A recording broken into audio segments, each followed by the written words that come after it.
some stuff we gonna be talking about. Yes, honey, we talking tonight. Savannah, come on in. We ain't gonna keep y'all long tonight, I hope. That's a lie. I hope. we gonna be a little shorter than usual tonight, I hope. All right. Sabrina German, Gina Smith. Thank y'all. Come on in. Share. Hey, you familiar with that? I'm not familiar with that.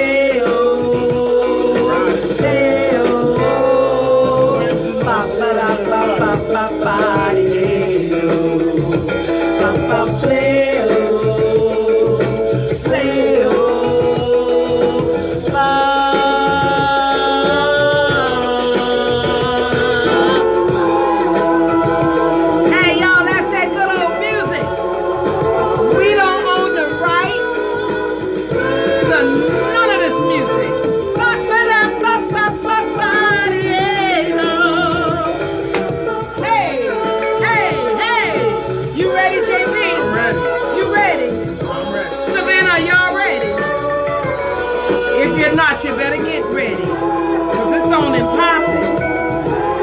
I need you all to share. Invite. Hi, Latrice Stokes. Good evening. Andrea German. Hello. Y'all, thank y'all so much for tuning in. Oh my gosh. Turn it down just a little bit, Maestro. Thank y'all so much for tuning in.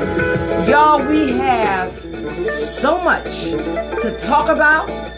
We have so many people that we're going to be talking to on this show tonight. But first and foremost, JP, you ready to do your thing? Fizzle my nizzle. I am. Come on, baby. Hey, welcome back to another dope show, man. For us, by us, Miss Alicia Blakely. Yes. Please go like, share, and subscribe. Port to Port Music Group everywhere. This is the logo.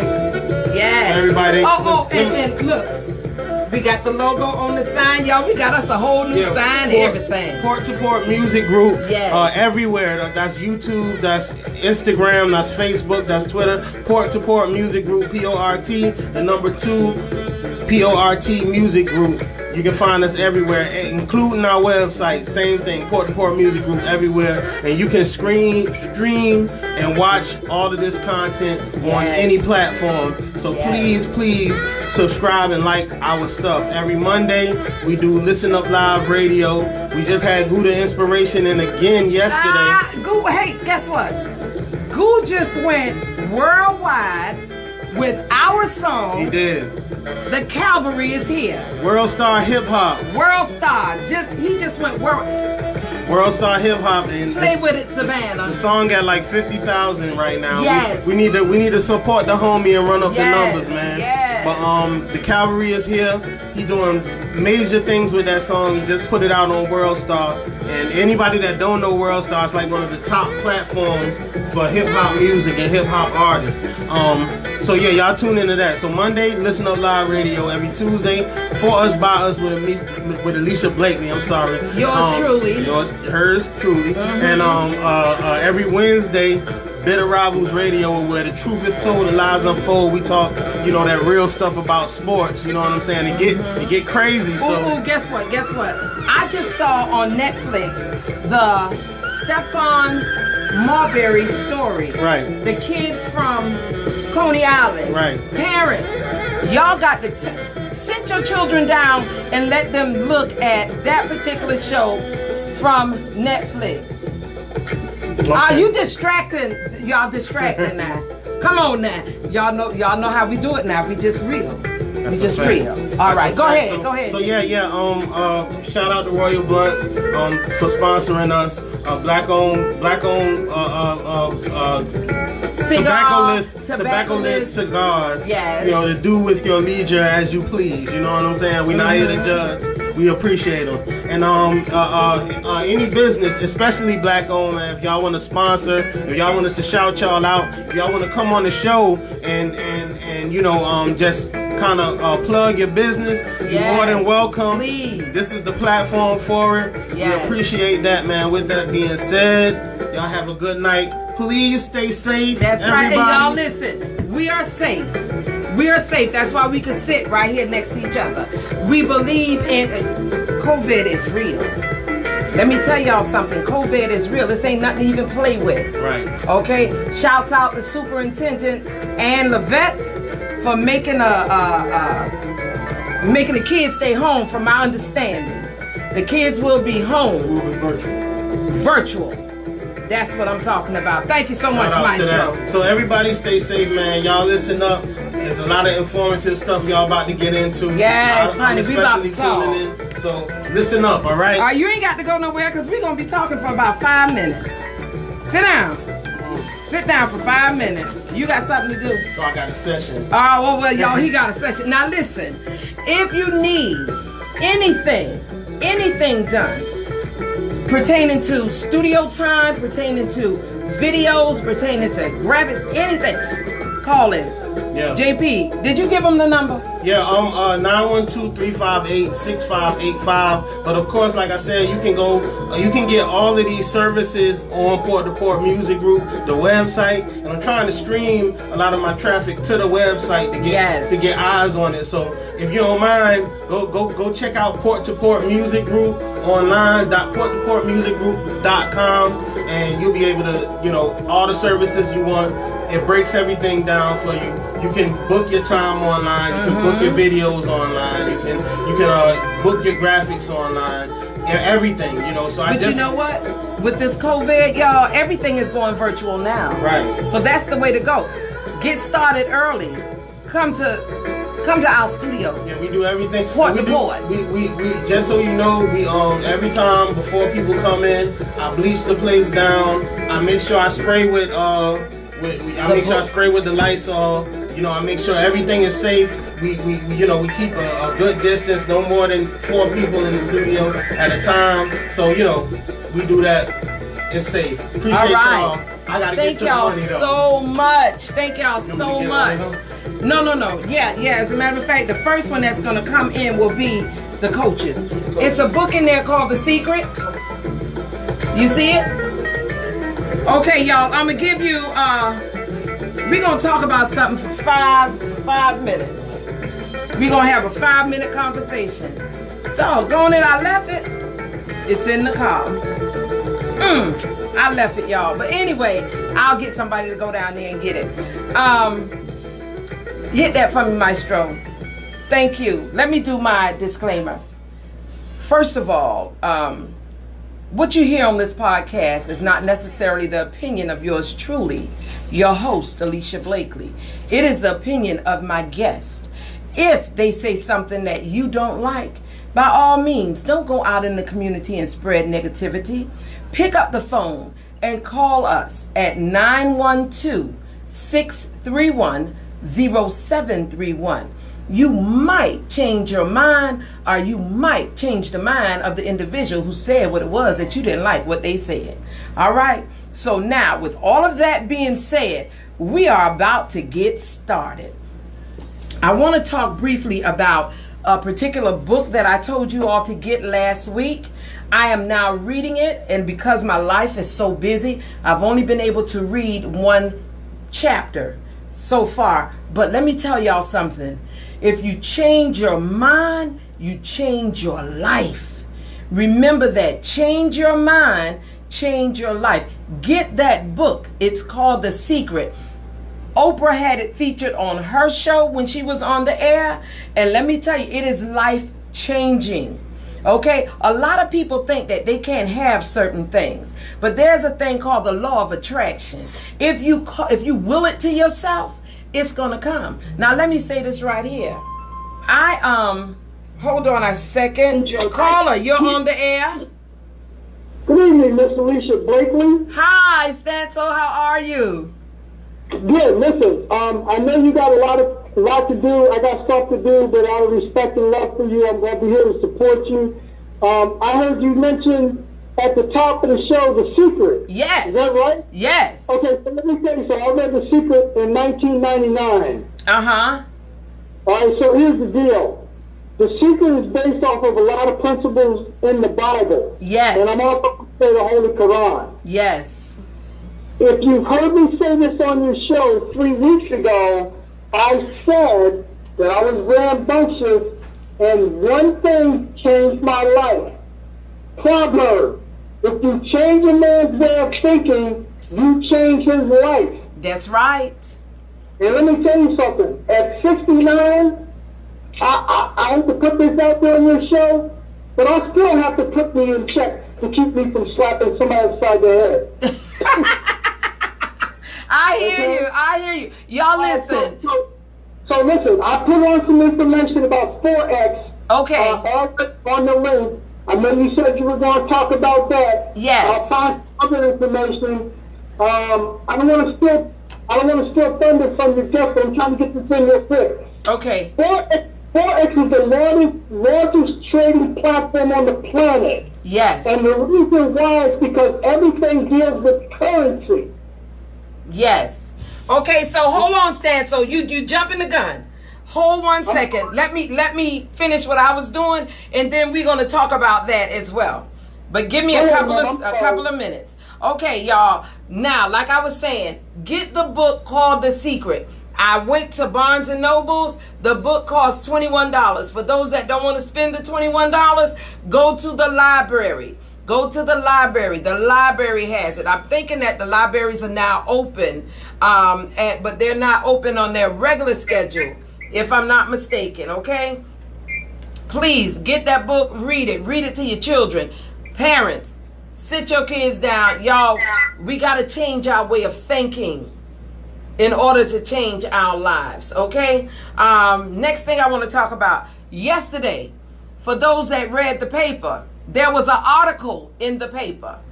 The article in the paper talked about me asking for a motion that I had put on the floor a couple of weeks ago to be revoked and rescinded. Yes, I did. And later on in the show, I'm going to come back and tell you why. Okay? Now, Stancil, you got to move your phone away because you got a reverb. Okay, now, Stancil was talking about 4X. We're talking about trading. There's a young lady, her name is Latrice Stokes, that does 4X for teens. Every Friday from 8 to 9 p.m. is talking about the foreign exchange market. Y'all, I told you, this show is for us, by us. We're going to talk about things that people don't even talk about, that they don't even have an interest in. And it's about making money. Okay?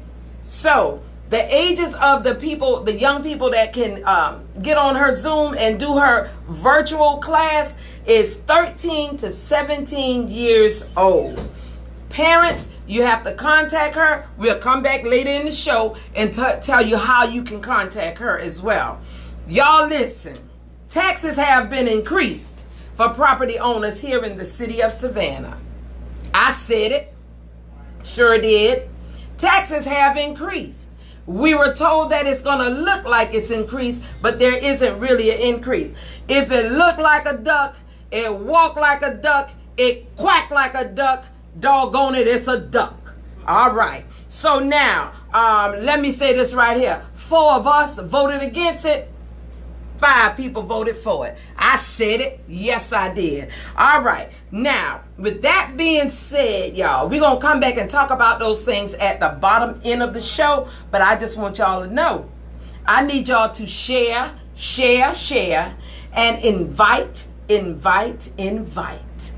Because we getting ready to talk. We're going to talk about politics. We're going to talk about Little League football. We got some candidates that's in the house, y'all, and we just ready. My first guest, Mr. Demetrius with the Bears organization is here. Oh my goodness gracious. Come on in, y'all. Come on in. Y'all, I need y'all to share. All right, y'all good, right? Yes, ma'am. Because y'all know we supposed to be social distancing and all. Oh, yeah, but we good. Yeah, there you go. I don't need I'm good. I just did me. All right, now all right. Come on, everybody. I'm gonna give you all the opportunity. I know who you are, but I want you all to introduce yourselves to my listening and viewing audience, so you could tell them why it is that you all are here. I go ahead and start it off. My name is Demetrius Holloway. I've been a coach in the youth for the last 13 years in Savannah. Started off, I'm the founder and the president of the Bears Elite Organization. I'm a kid that come from the street, that grew up in the streets of Savannah. So I wanted to give back to the youth and try to keep some of my kids from putting us in a situation of going to jail, of dying, of just doing different things, stealing. We just want to give them a positive aspect, so we try to teach them life skills as well as sports skills. And that's kind of been the venture I've been having over the last 13 years, because I was raised by somebody with the Patriots and other different organizations who taught me those same values. And the promise I made to the man that taught me was that I was going to teach the same thing to kids when I got to that point. Exactly. And it took me some life lessons and some life learners to get to that point. Once I reached that point, I understood what I needed to do. All right, and you've been doing it for 13 years. Y'all, let me tell you something. I know this young man personally. We actually worked together at Goodwill Industries about, what, 20 years ago? Close to it. It's almost 20 years ago. It's been 20 years. It's been 20 years. I was the ADC manager over there, and you were boss. exactly. And I am so proud. I am so proud of you and what you do with our young people. You have been working with the youth ever since I've known you, since I've left that particular industry. All right, now who are you? Let my viewing and listening audience know who you are. How everybody doing? I'm Coach Noddy Green for Windsor Forest. I coach 8U football. I've been doing this for the last 2 years. Basically the same thing Coach Holloway was saying. I came from the streets, same thing as far as youth football, playing youth football. And I'm just trying to stop the revolving wheel, of people being stuck in Savannah as far as kids. Okay, so now let me say this right here. Y'all are here for a reason. Yes, ma'am. And the reason that you all are here is because we had us a meeting the other day, yesterday to be exact, and I heard some things that kind of got me a little curious about what's going on with our youth football league. And there's been issues and concerns about our youth football league for a mighty long time. I can remember when I first started in activism back in 2008, 2009. I actually started in 2006, but back in 2008, 2009, up until right now, there has always been an issue when it comes to Little League football. Yes, ma'am. The issue has always been a place to practice, okay? Participation from our governmental entities, funds for our children. It's just been a lot of atrocity. I'm going to say it as harshly as that when it comes to Little League football. But when it comes to other sports like, and I'm just put it out there, lacrosse, soccer, there's not an issue, there's not a problem. So let's have a conversation. Y'all ready? We're ready. All right. Here it is. This is now the beginning of football season. Yes, ma'am. And what's been happening? Let us know. Let my viewing audience know what's going on. Over the last couple of months, they started off, they sent an email out to everybody showing their concern, saying that the COVID is going on, but we are part of the reopening program. The same thing once the government. Now, who is they? The city officials, as far as Harold Lindsay, Earl Etheridge. I haven't met the new guy. Hold on, wait a minute. Earl Etheridge, he's still there? Earl Etheridge still there. He's been there for how many years? Before I was born. I thought somebody said he had retired. Oh my God. Okay, go ahead. And they sent out with the reopening, they was going to have football, they was scheduling the meetings, having everybody get together, saying that, we're going to have a meeting. It was supposed to be actually the same day, the 15th. Before the 15th happened on last Friday, we didn't even get a text about it. First, we saw the newspaper before they even sent an email out to us and let us know they was going to cancel the season. Which I feel was very unprofessional, because they didn't even talk to us and ask us how our opinion was about it. And we're the guys that actually deal with the parents on a daily basis. So we talking to these people. So once a lot of parents saw this information go out, the first thing they did is call us and say, well, what my child's going to do now? Are y'all going to still work our kids out? What y'all going to do? So we called them and they said, well, you know, this wasn't on us. This came down the ladder from City Hall. So my first thing I'm going to do is I'm going to first try to reach out to my sister, Alicia Blakely, and, you know, Keisha Gibson Carter. I want to know if y'all knew anything about this because y'all the ear to the streets. I mean, y'all that direct connection. Well, I'm going to be honest with you. While I was not told that it would be canceled, it was supposed to have been, you know, prolonged because they wanted to find out exactly what had happened, you know, what was going to happen with the COVID. But the thing that's interesting to me is when I went out there on the other day, and I saw all these other entities out there playing, I was like taken aback because how could you, and I'm told that those other entities are not city entities, those are private entities, but they're funded by certain governmental entities. Y'all, did I say that right? I hope y'all got that. You got that, Maestro? Yeah, just call it like it is. Okay. Now, so with that being said, I'm concerned because they didn't even have the decency or the audacity to pick up the phone to send you all an email and say we're canceling Little League football. We seen it on the news first before we even know anything about it. Do they have a list of all the coaches? Yeah, they called and emailed the day after it hit the news, which was already, so the first response from the parents, no respect. No respect. No respect. And before you schedule a meeting, I can understand, my whole deal is, Ms. Alicia, if they would have met with us, or they would have talked to us and explained the situation, ready to be budgeted, not because this is my problem. The private schools are going down now to 9 and 10-year-old kids. My son plays in a private school. They're practicing 4 times a week. Already. They following the guidelines by the state. I actually got some information came to me today from the state that they sent to the high schools and everyone else following the COVID guidelines. My understanding, they would have came and said, look, these are guidelines we're going to put in. This is how we're going to operate and do things. That's a different story. But for us and our kids and our parents to sit here and see Pooler, Port Wentworth, these travel leagues, all the private schools going down to as little as 9 and 10-year-old, constantly going on their business and going through the COVID plans, which they are doing, which they give separate water bottles, they separate, but they following the guidelines given by the governor to do sports. I'm all in the game with it. Okay. So if you can't provide that, they would say, okay, look, we don't have the structure, the money to do this, to provide this. We ain't gonna be able to do it. That's okay. Because what they did say before they even decided was at first was they might not have a season, but they might allow us to have a season and use the fields. Is what the first story came out. Okay. And they can't do nothing about it if we want to do that. Okay, but if you're a private league, if we're a private league, if you're a private league, then they can't stop you from doing anything. Right. As far as using, I guess there would be a situation where I don't even know if those individuals out there got permission to use that field. They probably don't. So it's like a first come, first served basis. Yes, ma'am. Oh my goodness. Okay, go ahead.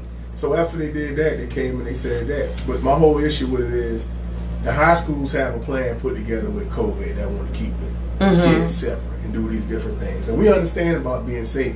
I'm not knocking nobody for being safe. Any parent that don't choose to want their child out there, I'm with it 100%. Right, but at least give them a choice. Right. And when we take away choice, we don't have a voice. That's why he said for us, by us. If we don't have no choice in the matter of somebody making the choice for us, it's not and not giving you the respect enough. The respect enough to even ask. Exactly. So my question is this, Ms. Blakely. I don't know exactly how much funding is put towards the programs every year. But what's going to happen with that money? Well, what I have seen as far as funding is concerned, I think that they use, and I'm not sure, I'm going to check it out and find out myself, but a lot of the funding, they use our Little League football teams to garner monies. And what's so interesting is they use our Little League football teams to garner money. Yeah, I'm going to say it.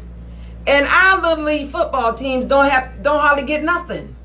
Out of pocket. Out of pocket. Parents They don't can't hardly afford get anything. no equipment, no helmets. Y'all, they saying it. I ain't saying it. They don't give us. But when my anything. grandkids was playing a couple of years ago, everything had to come out of the parents' pockets Out of the parents' and the coaches' pockets. And that's the truth. And it's been like that since So the kid. the monies that they get for our little league, see how that's why y'all got a whole new council sitting up there, cause we gonna ask the questions. Yes, Maestro. Almost like going to one of them white colleges and they play ball, but they can play, but they don't get anything.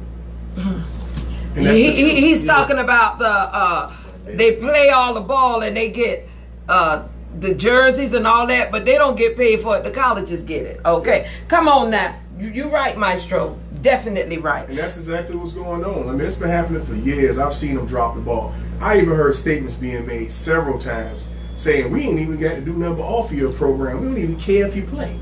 I've heard this time and time again over the last couple of years, which now is I seen what happened, Ms. Blakely. Mm-hmm. We have people that's putting jobs in these centers around Savannah. Mm-hmm. That's getting paid to go out in the youth Mm-hmm. in the city to get our kids. But they're not doing it because the independent teams like us are the one gathering the kids. Mm-hmm. So someone's getting paid for that. Mm-hmm. But they're not doing it. I've been through Delaware Center. I've been through Tompkins Center. You barely got kids in a lot of these centers anymore. That's true. That's You true. got 5 workers in there just collecting taxpayer money while we out here in the street actually dealing with these kids every day. And my whole basis to this, and I'll ask our mayor if I had a chance to talk to him, is I understand what he's saying about he want to shut down sports, but have he rolled in these neighborhoods lately? These kids outside playing all over the ground doing everything. You know what? You know why he want to shut it down? See, he don't mind shutting it down because they're black. But if they was white, yeah, Van Johnson would not do that. And it's the truth. I'm on Delphin Park. I see the police out there. You think they go talk to the white people? And the other one, Linda Wilder Bryant, she's another one. Dietrich Leggett. Yeah, that's right. Now this time the maestro saying. The maestro saying. I'm coughing because let me say this. That is not my opinion. That's the maestro's That's the opinion of my guest. Yeah. Now, I'm going to say this right here. I saw myself personally, like I said at the beginning of the show, where you had the lacrosse team playing, you had the soccer team playing, but when it came to our babies, they don't want us out. so maybe, it ain't about they don't want us out there. We're going to be out there. Regardless, because our tax dollars pay. That's right. That's right. For us to be out there. That's right. That's right. So if somebody come and say that we can't be out there, the devil is a lie. We're going to be out there. We can just mob up out there whenever we feel like it. It's our park. That's right. Because we pay for it. Okay? public park. So now let me say this right here. With that being said, if there's an issue where you can't play with the city league, how many teams are we talking about? How many coaches, organizations are we talking We about? already now have talked to 12 organizations, I believe, that's already ready to play and ready to experience to do what they're going to do. And that's what I'm asking everybody. If you run away now, you say, our kids can't afford nothing right now. So talking about going in the travel league, driving 2 hours away. Somebody told you to go in a travel league? That's the things that have been said. I even had somebody come out yesterday, and it was an alderman who said that a lot of teams going in the travel league and they going out there. And it's like that's what they trying to get us to do. So what's going on? That's what I'm telling all the coaches in the city now. Why leave what we pay for? That's my whole thing. If totally you don't take agree. a stand for that, for what you got, then what you gonna have? We ain't gonna never have nothing. So y'all travel, but at the same time, that money is still up, and somebody's getting that money, but y'all got to travel somewhere else. Definitely. I'm pretty sure they'd be That seems like what it is. Yeah, there has to be some kind of funds for leisure services. Exactly. So the thing is now that we're going to have to investigate to see how much monies is allocated for our leisure services and what portion of that money goes towards Little League football. Exactly. And pretty much, Alicia, these guys who's getting these nice salaries that's in the rec department, Are they still gonna get paid when no sports going on this fall? See, that's the questions that we have to ask. It shouldn't be. Questions got to be asked. It shouldn't. Yes. Are they still gonna have jobs if there are no kids to be dealt with? Yeah, because you ain't doing that. It's dropping the ball, Ms. Blakely. They've been done over years. They've been trying to get rid of sports. I don't heard this rumor for the last 3 years, but they don't even want to have no sports in Savannah. That they don't even want to have a football program. That they've been trying their best to force it to be. Do you know what this sounds like to me? This sounds like you all, as coaches with different organizations, have gotten to a point where you all are just fed up. Fed up. We keeping it together because y'all are fed up because from what I've seen, that's our producer, y'all. Left my phone again. From what I've seen and what I've heard over the course of years is that you all don't get the support that you need, the help that you need to assist with our children from our recreation department. Right, now, we want to know, you know, we always talk about crime. We always talk about low school grades and all kinds of things that's negative when it comes to our children.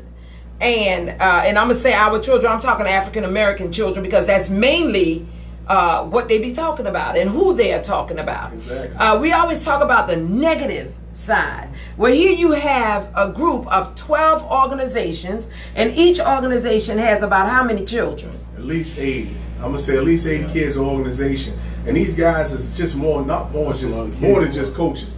They're going out to the classrooms. They going to the schools. The kids, they get picking the kids up, taking them to their houses. Some of these kids, I've been to kids' house, Ms. Blakely, and I hate to say that, don't even have a regular living. So you imagine them talking about staying home to do virtual schooling, right, and have nothing else to do. You want to see the crime rate rise? It's gonna rise. These coaches are the ones who directly dealing with the youth. So you all are like fathers. We are like fathers. Y'all are like fathers for these children who don't have fathers in the house. Man, 13 years, Ms. Blake, I got some kids that went off to college and been successful that still reach back and call me. I also got some kids that end up going to jail that still reach out and call me. So it's always two sides to it. And I would say over my time, I've seen a higher percentage of the ones that did successful that didn't. And it's still, they all need you at some point in time. But we don't have no backing from our city whatsoever. And it's just being honest. The basketball program is horrible. The football program is horrible. What happened to all the baseball diamonds? You remember back in the day? Yes. Can Park, all these places had these diamonds full of kids. I remember. They didn't even have a baseball program. I remember I played for Sun Devil. Yeah, for the Sun Devils. Yeah. It's pathetic now. You had the Forsyth Flames. You know, the West. So you had all these teams now, and I understand what you're saying. You know, but they don't want none of this here. But they want the money to keep coming. Yeah, we don't even have bathrooms. We got polyjohns on Daphne Park.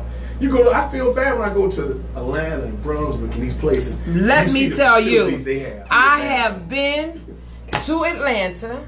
I have seen their facilities. I visited their facilities, and I'm like, oh my goodness. They have what you call multiplex sports recreational facilities. Now, there's a facility here. What is it called? Jennifer Ross. Yeah, the Jennifer Ross Complex. Y'all, and this ain't no lie. A couple of years ago, might have been about 3 years ago if I'm correct, they said the coaches got together and wanted to play on Jennifer Ross Complex.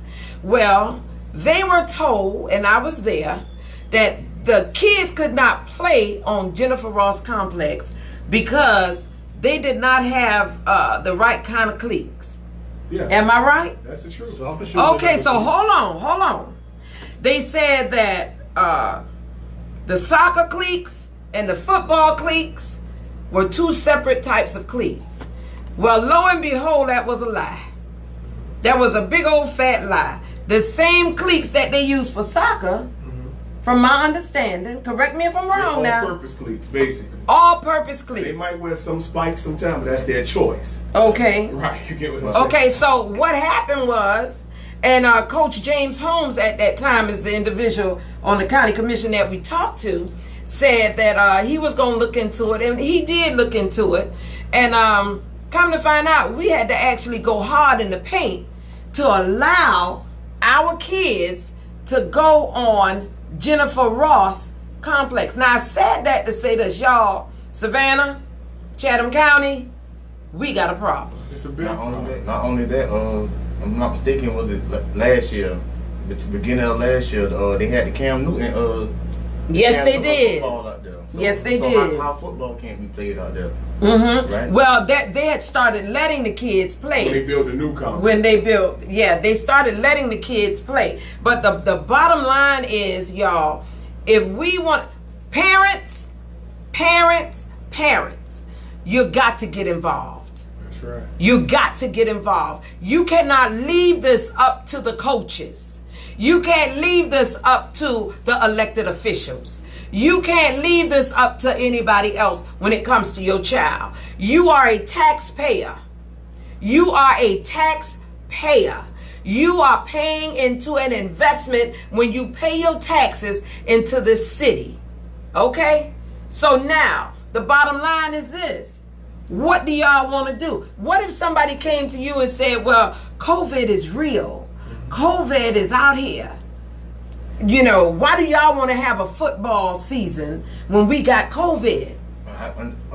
What I was saying, and this is just my opinion, I know everybody might not agree with it, but I was saying, why they didn't just schedule games throughout the day, like 6U and 8U play from like 9 to 12 on different fields, and then you have 10U and 12U play from like 2 to 5. You know, that'll keep crowds. When you're saying there's a lot of fields in the Savannah area. So you said 10U and 8U. Some of my audience might not know what 10U and 8U is. Okay, so 6U is like 6 and 5. 6 and under. 6 and under, right? Okay, so that's 6 and under. You're saying that you all should be allowed to play, but not all at once. But not all at once, and that way that'll keep. So all it is about scheduling. That's it, and that's what they're doing with high school. That's my whole thing.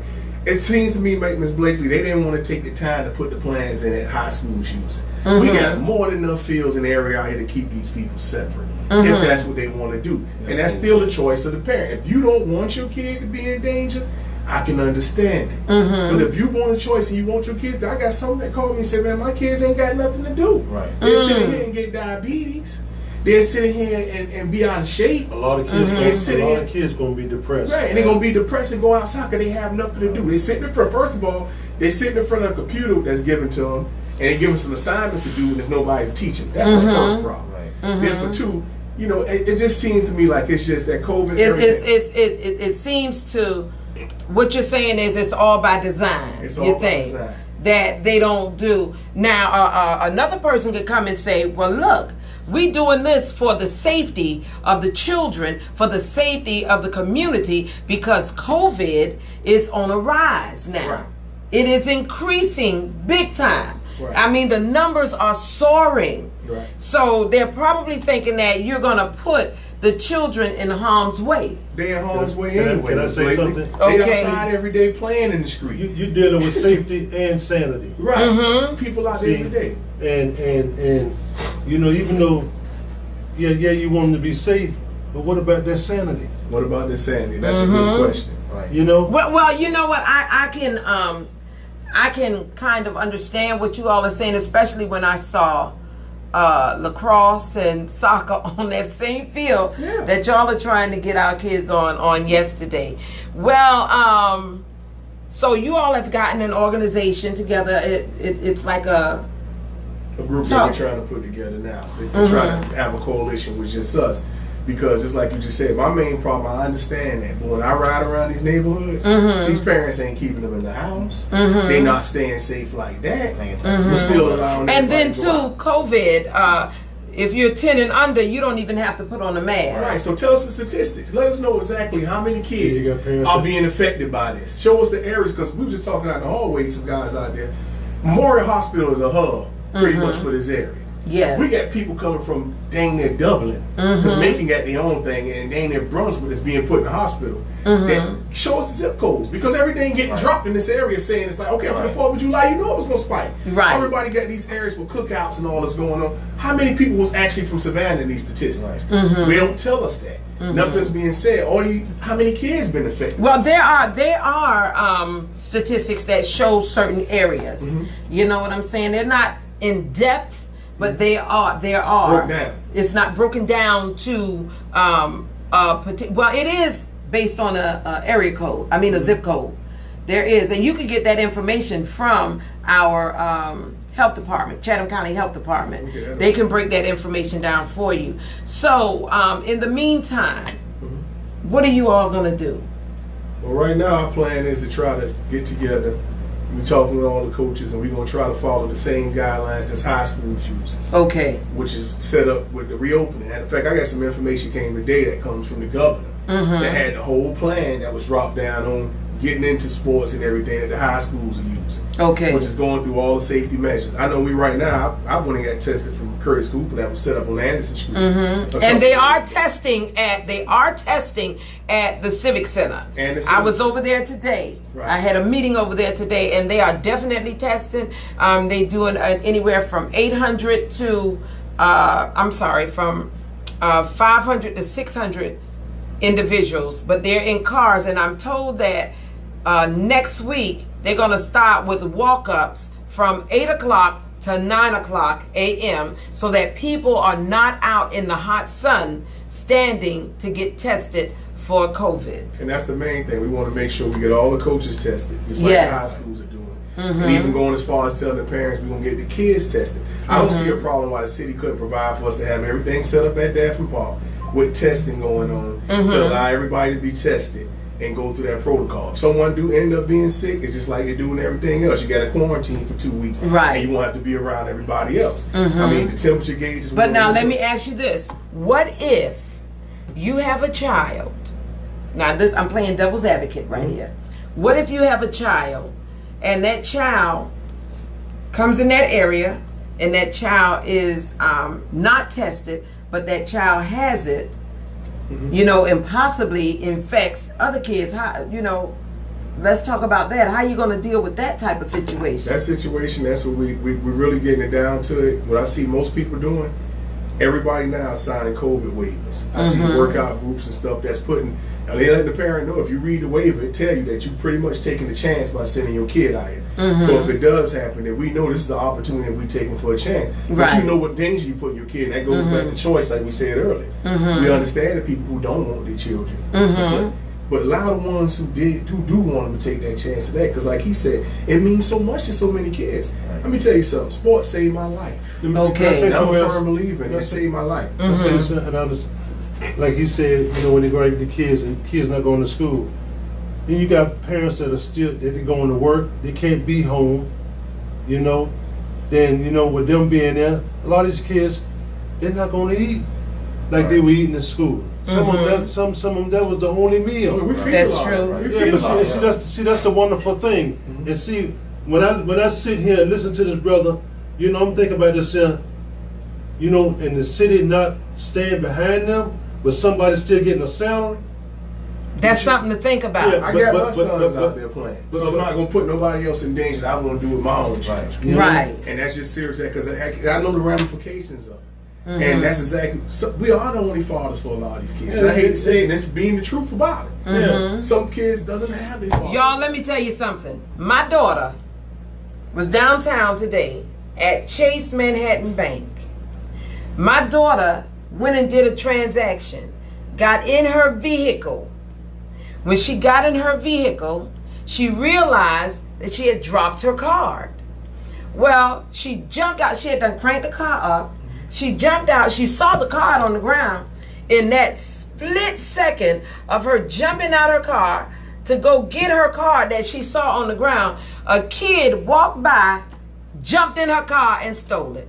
Shouts out to Savannah Police Department, because they found a car. They recovered a car in 40 minutes. Thank you, Savannah Police. But I said that to say this. Had that kid had the same teachings that you all are talking about now, that wouldn't have happened. that wouldn't have happened. That's what it boiled down to. Idle minds, the devil's workshop. That's what Idle hands and idle minds is a devil's workshop. I say it all the time. I tell you, you know what? I'll tell you another thing, and I understand it coming from, you know, I had a nephew. He wasn't home long, and he went right back for a gun charge. You know, see, the thing is, and that's why I know it's so wonderful what your brothers are doing. See, when it comes to these kids, see, boys make them, but men take care of them. Men take care. Say it again. Boys make them, men take care of them. And let me tell y'all, I saw 12 men at Daffin Park on yesterday. That's right. 12 men on Daffin Park yesterday, very concerned about our young boys. Our young boys that want to play Little League football. I heard this. I heard that our Little League football department had a whole bunch of helmets, a whole bunch of football gear and everything. Win the trash. Because It was never handed out to the kids. they expired. They expired because they was never used. And because they had this strict way of letting you get the equipment where you had to have the parents come and sign over, sign for it. They didn't trust the coaches. They didn't trust the coaches. Y'all listen, I need y'all to share and invite, because people need to see these men that work with these children every single year with Little League football. Now you're going to have a person that say, all they thinking about is sports. All they thinking about is sports. There's a lot of other things that's involved in our leisure services that our children not getting. Yeah, I said it. Like you got 12-year-old kids. This is last year, 12 and under. And like a coach said at the meeting yesterday, kids go to middle school football and they just stop playing because they're not being taught nothing. So don't they have Little League footballs for like 16-year-olds in Atlanta and other places? Everywhere except Savannah. Especially down in Florida. Yeah, 14, 15, 16. In Florida, in middle school, just as big as it is here in high school. In Florida. I can expand on that, Ms. Blakely, for a minute, because I want to hit that right now. Because that's another thing that troubled me for the last 20 years. The middle school programs in the Board of Education in Savannah is horrible. Most of the time, you have a teacher who's just getting a couple of extra dollars to coach these kids. And if someone walked to them and say, he good, they're the ones they're going to pick. Somebody else get cut. Half of these 13, 14s, because I even heard a story about someone that's in the city council who had a son that went through that same type of situation. And these kids get to that point, man, and they get cut off the team.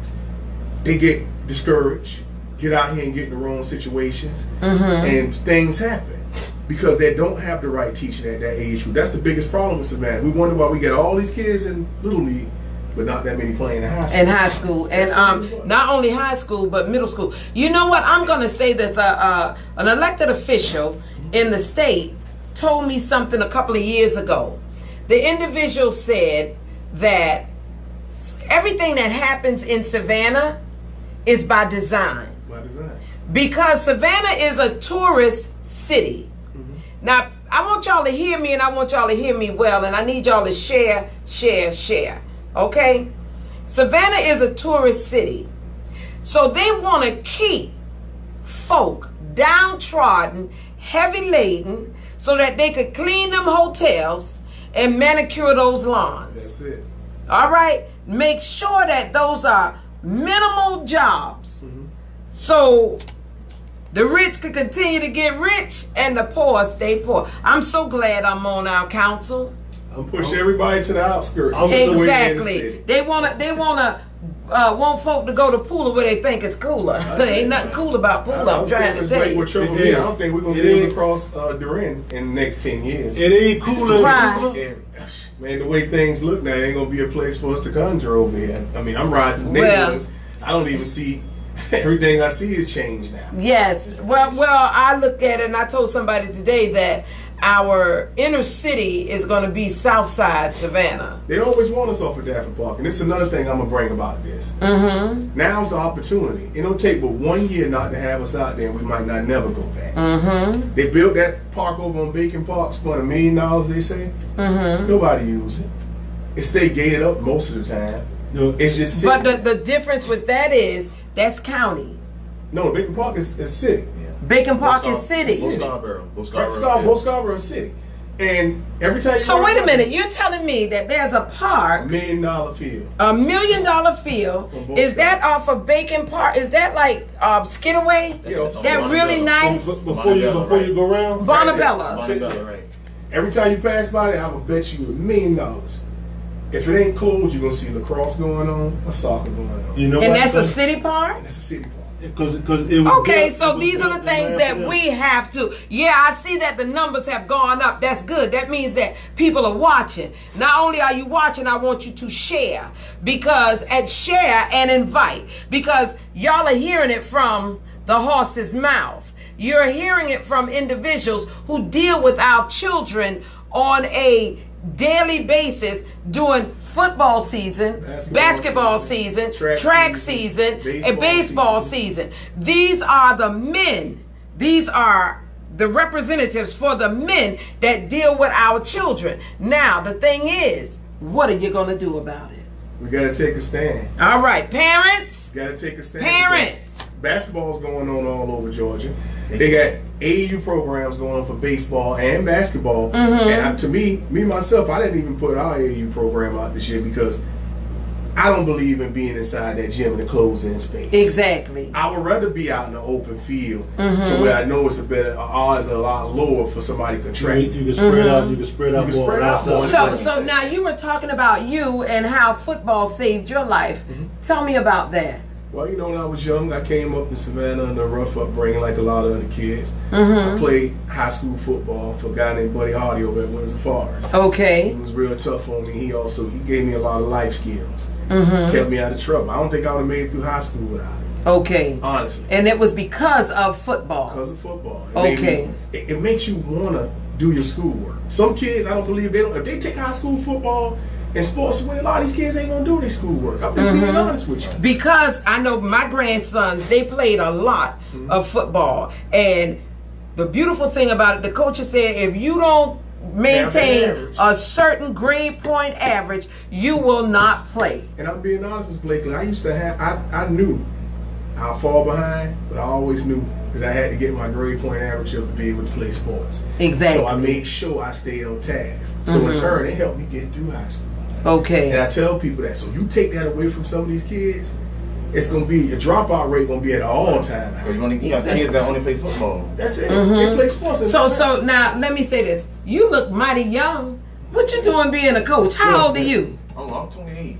Y'all look, you 28. You 28? I'm 28. You look like you're 18. I'll tell you my age. I saw him Play football. Yeah. I thought he wanted. Well, black don't crack unless you've been doing crack. Yeah. He's a young guy, and that's what we need now. Yes. I'm real proud to see young guys like him start, because I started in my late 20s, early 30s, and actually I saw him play football when he was young at Savannah. Exactly. But you know what? That's the beautiful thing is because he enjoyed it as a child. He knows how it helped him. Right. So now you're giving back. Right. Exactly. Right. You're giving back. Right. Not only in the sports lane, but the life lane also. That's like it. Coach Holloway said, football saved me.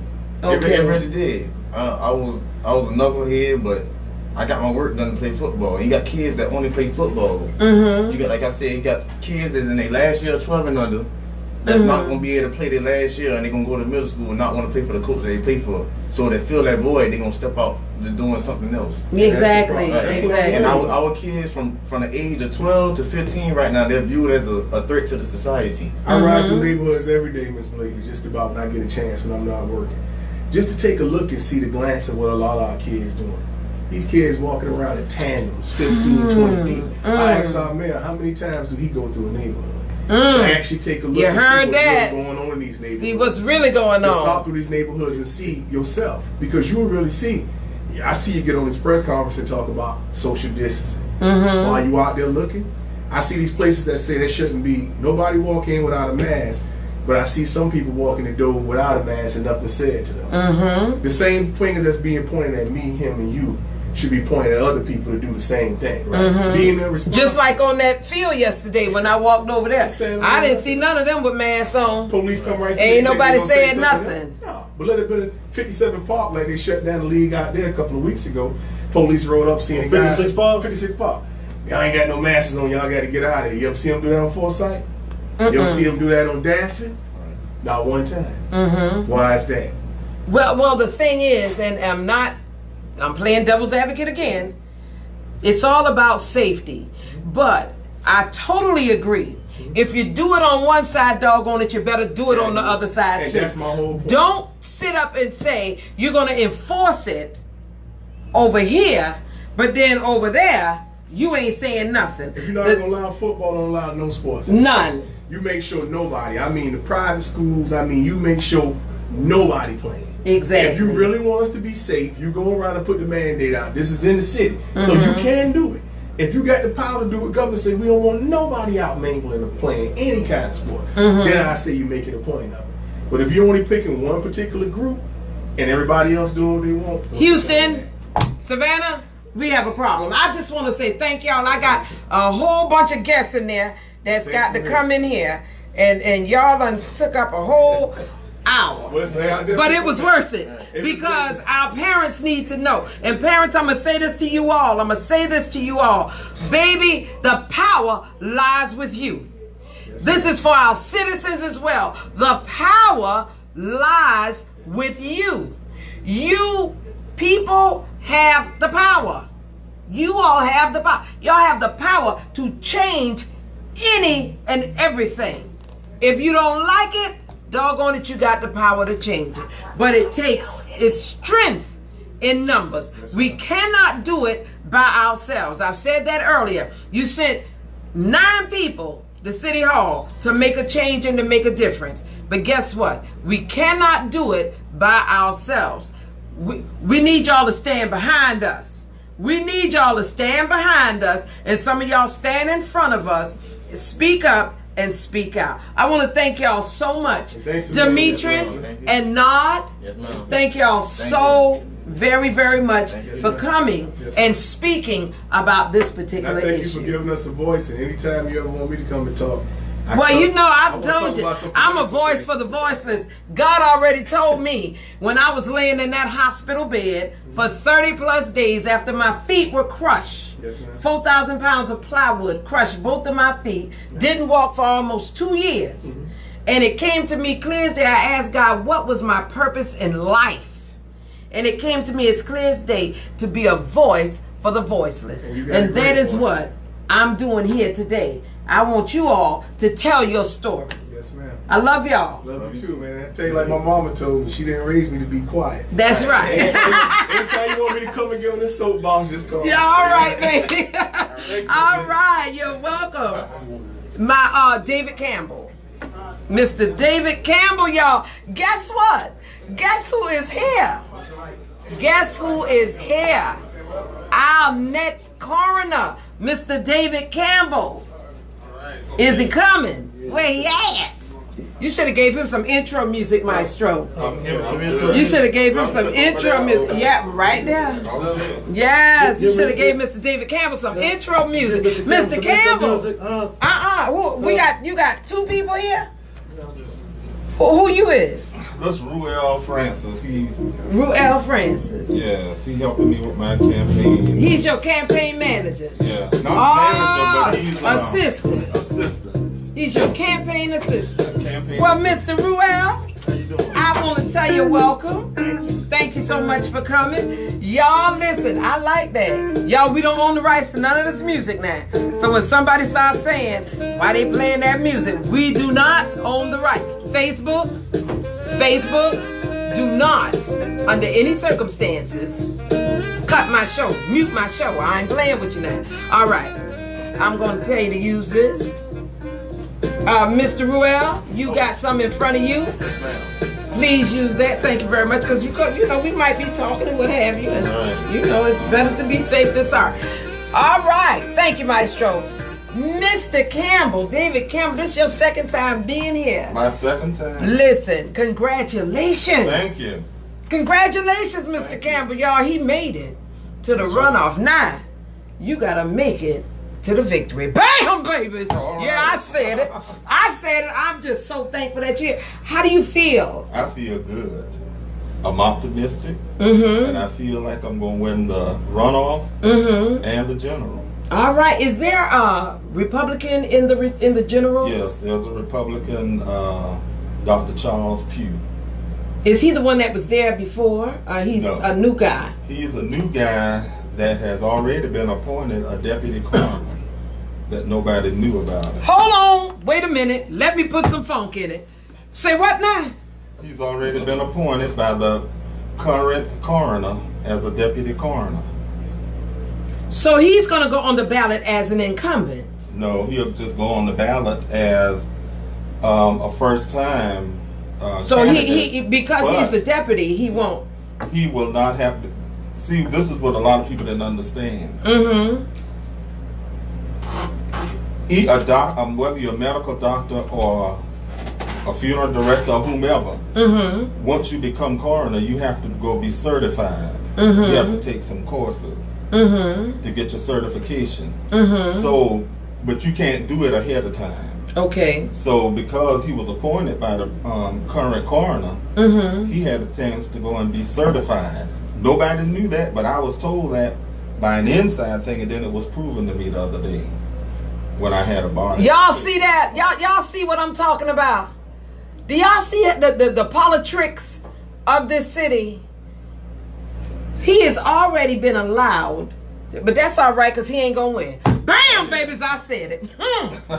David Campbell, I am so proud of you. Well, thank you. And listen, we know your platform, but you can like go over it again and briefly just let folks know why you are running for coroner.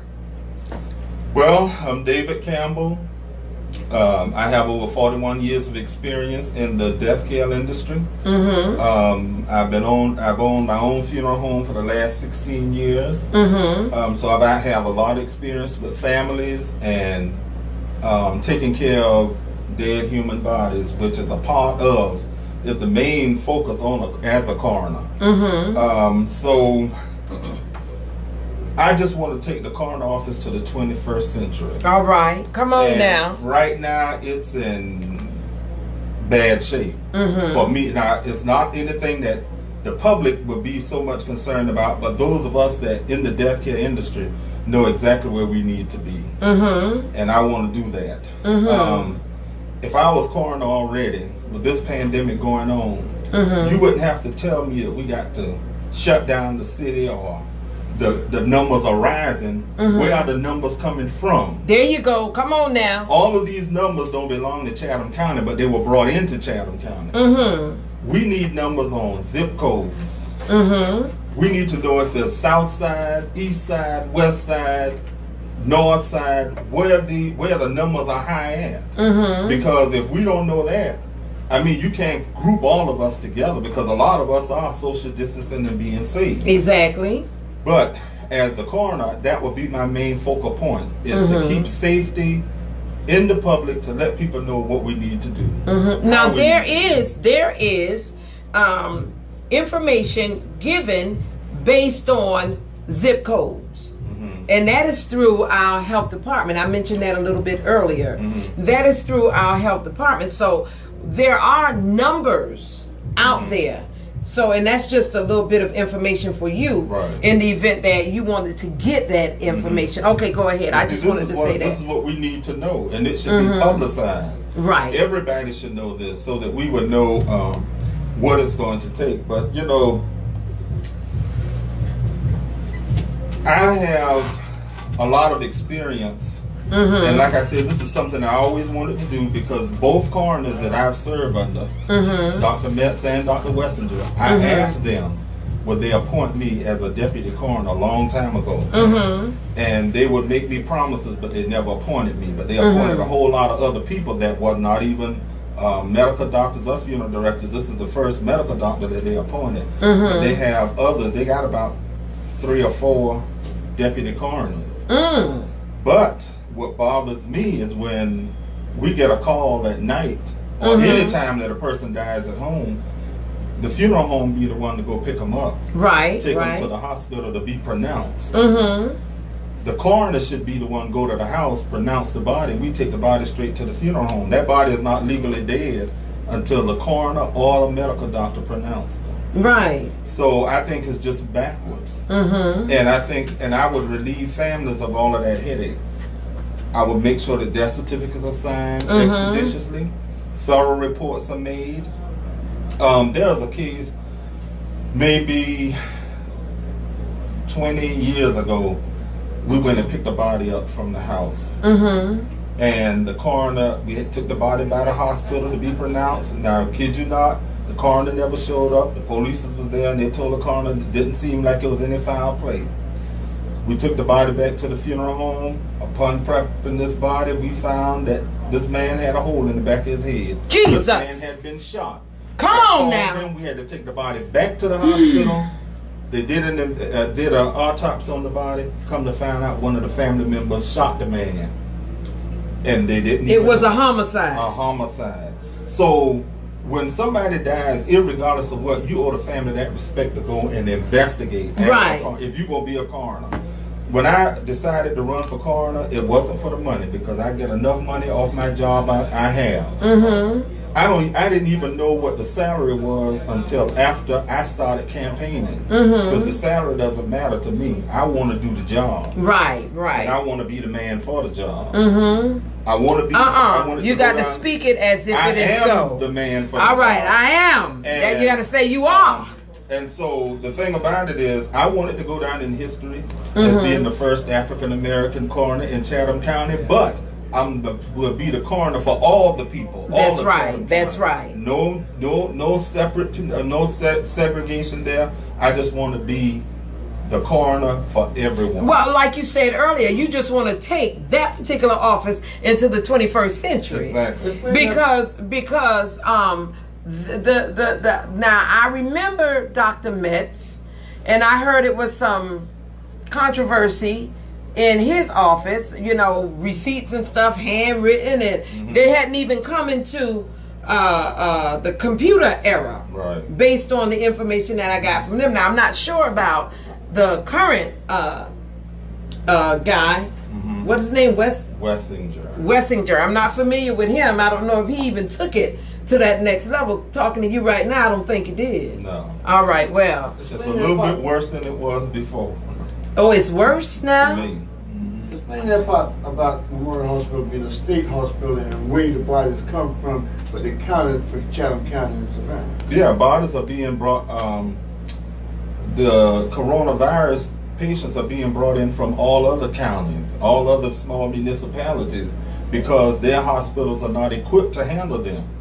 So those numbers are being counted in our numbers. And now in all of the hospitals. Did y'all hear that? So did y'all hear that? Need to know the so guess what they're saying? County. They're saying that in Chatham County that our numbers are rising.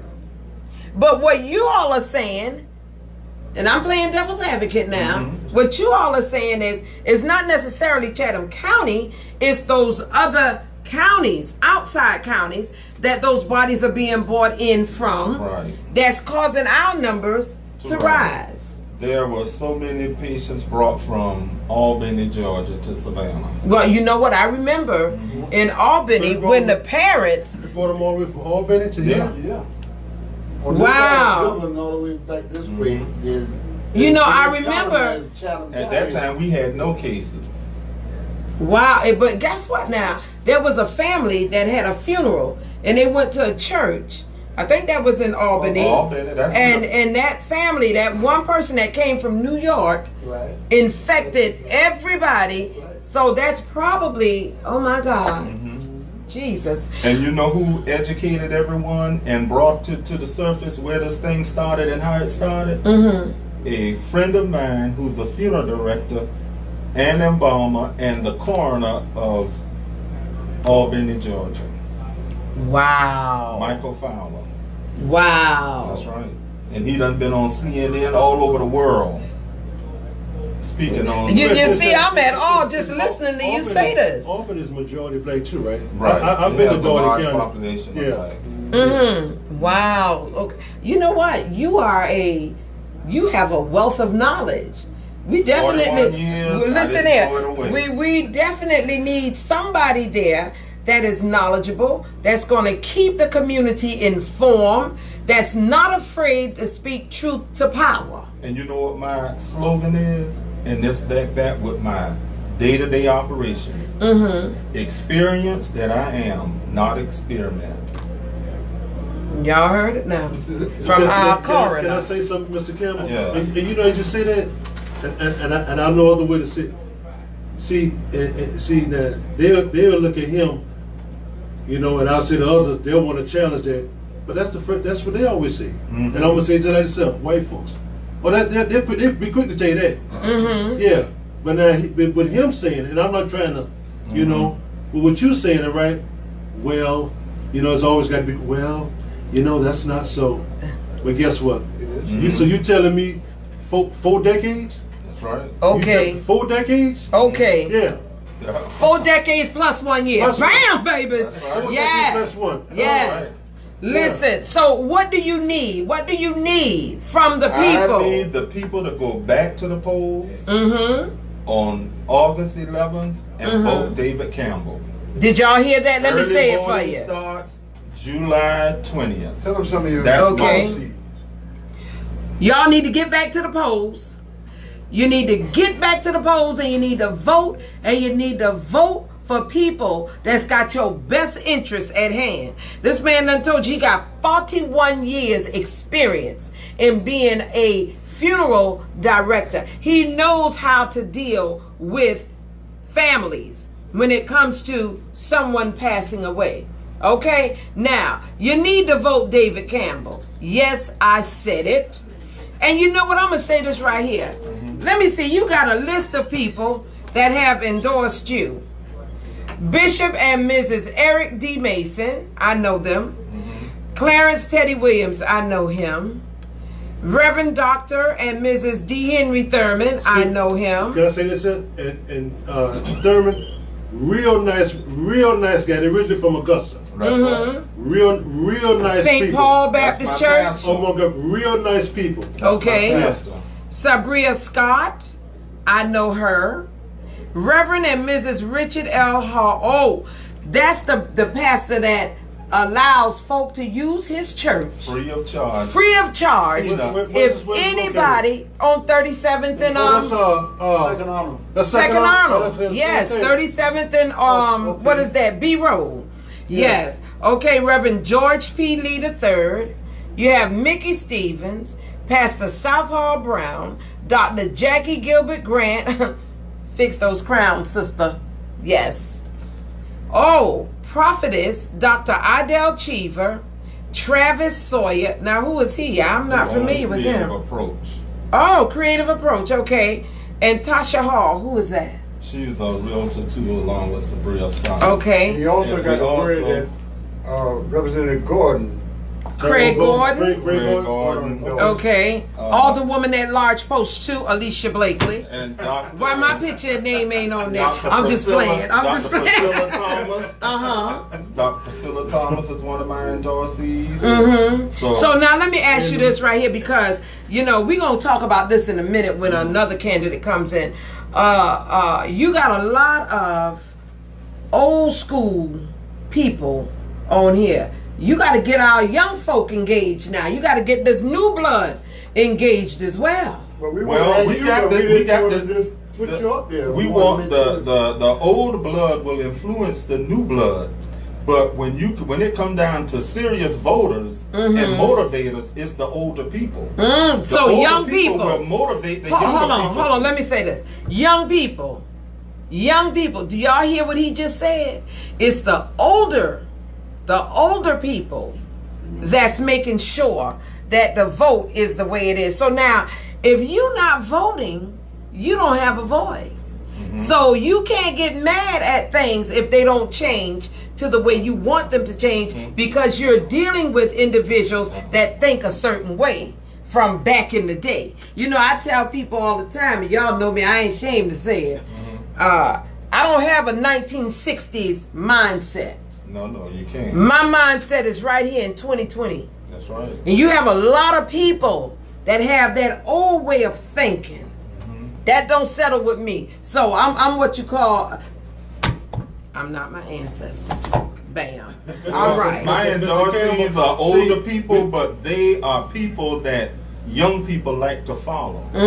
Because Pastor Brown is one of the oldest ministers in Savannah. I think he's 99, isn't he? Yeah. He will have a birthday on Thursday.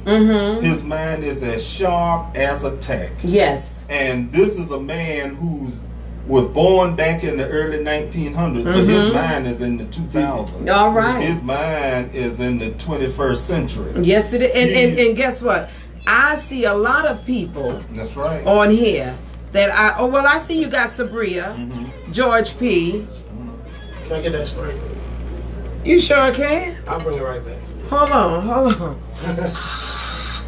I'm just playing, y'all. I'm just playing. Okay, but I see you do have a lot of people. I was just messing with you at that point. But anyway, I just want to thank you so much. Tell my viewing and listening audience what you want them to do for you. I want you all to go to the poll and vote for me, David Campbell, on August 11th. Early vote starts on Monday, July 20th. I need you to send in your absentee ballots. And if you don't have a ballot or an application for a ballot, you can come by my office or call and I'll deliver it to you. All right. Even assist people with filling them out. But we have the applications there at the office. If they need an application for a ballot. Now let me ask you this. What if somebody wants to go to the polls? They don't have transportation. Do you have something set up where we putting that into play? Okay. My funeral home will take them to the poll. Okay, y'all heard that. Take them to the poll free of charge. Which car? I got I'm gonna hit you. I have a Sprinter, a limousine Sprinter, and it will go there. And we'll have snacks on there for those people who's diabetical. So they won't have no problems. All right. Wait. You can tell you've been around a long time. That's right. You sound like my mom. Make sure you mention the chair. Diabetical. But I want to say this real quick. The reason why for the young people to get out there, right? Because guess what? At some point, in the words of Black, you gonna left field. That's right. One of these days. You gonna The left field. Buccaneer is in the Con Ed building on MLK and Gwinnett Street. The Starlin Art Store is on Bull Street next to Popeyes. Stephanie Jones, vote David Campbell. That's right. All right. That's right. Hold on. Let me do this. That's right. You know, and I have some good supporters, some people that was more experienced in the political arena, and as far as getting out into Savannah, Nathaniel Kears, known as Baldy, Johnny Brown, Coach Bladdy, and even Ruel Francis, a younger man that has really taken the streets, and he go out and come back in and tell me what we need to do. This is Ruel Francis? Ruel Francis. All right. So what made you, I ain't talking to you no more. I want to talk to Ruel, the young man over here. I just want to also give a whole lot of credit and thanks to my wife. My wife is my greatest that should have been the first one. Greatest cheerleader and supporter. Yes. My wife takes the rim. If I'm busy, my wife, you would think she the one running. Yeah, she is. Look here. She is. Because guess what? Look, hold on, wait a minute. Let me tell you. Mr. Temple too. Oh, yeah. Sit down, huh? What about Wally? Oh yeah, he's a good guy. Oh, wait a minute now. Wolverine, Wally out of West Savannah. Look here, when I tell you, you got a heck of a power pack team supporting you. You got a heck of a team supporting you. And I tell you, I'm just so, I support you too. Now let's talk about, what's your name? You gotta make one more name before you get to the young man here. Booker T. Coney, the real bulldog. Booker T supporting him. All right, Booker T. All right, look here. That's Uncle Booker T. Yeah, we know you got him. You a bulldog too? I'm a rebel. He's a rebel. Oh, Groves Rebel. We Okay. gonna change that flag. All right. Don't tell nobody. Okay, Runel. Rule. Rule. Rule Francis. Wait a minute, Rule. R-U-E-L? R-U-E-L-L. Rule. Oh my goodness. Yes. Okay. So how long have you gotten interested in this type of thing? Are you from Savannah? I am born. Okay, and raised. okay. I've actually gotten interested in politics back in 2012. Mm-hmm. And you know, I see what's going on in the world today, and I'm an advocate for change. Mm-hmm. And I do think that we need, especially in this era with Donald, well, with the 45, right. the orange one. I don't believe in calling names right. on this show. Okay, but later on in the show, I'm going to call some names. Maestro, you up here calling names. I didn't want you to call no names. But like I said, that's the opinion of my guests, I do like not to me. do downtown when you go in that courtroom. What they say? Your Honor. Yes. Okay, go ahead, baby. But yeah, I think that we need leadership that is qualified as well as experienced, and that can bring about change, but a good type of change. Exactly. And so that's what got me. Are y'all related? No. Cause y'all kind of look alike. Don't say that. Do people say that? People say that, don't they? When he first walked in here, I said that must be his son. Don't say that. I said that must be his son.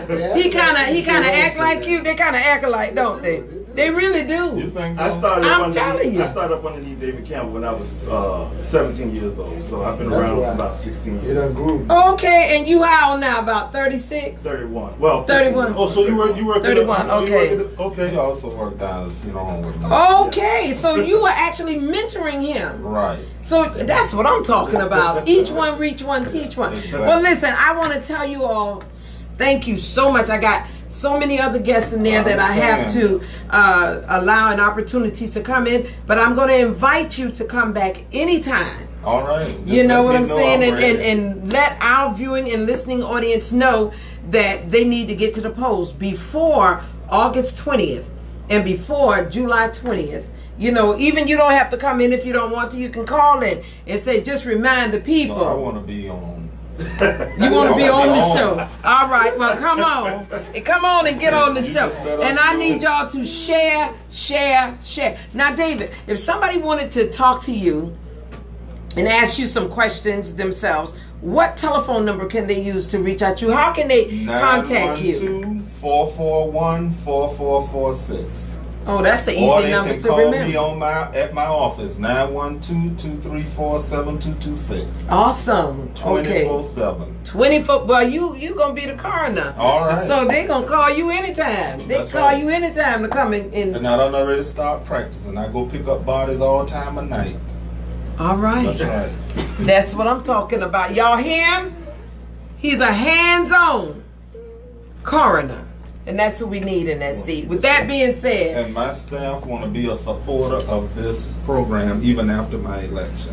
oh, thank you so much. So Well, we'll we're putting everything in place so that we can, because we do need the support.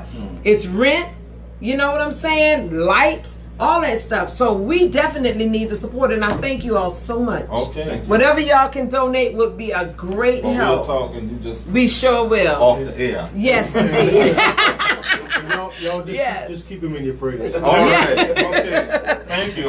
You're so welcome. All Thank right. y'all so much. Okay. Keep up the good work, young man. Keep up the good All work. right. And I want y'all to come back. We will. Y'all let me know when y'all want to come back before He the let Papa 20th. out. Okay? All right. Alrighty. Take care. Papa, man. you All gotta right. love him, but you gotta love him. All right. All right, not a problem, not a problem.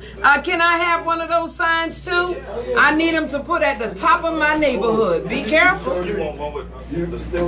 Huh? You want one of these without the sticks or the? No, I need one with the sticks, but you're going to put that one without the stick. No, on the window. On the window. Okay. Okay. Yes, in the window. All right, y'all. Our next guest is going to be, how did that work?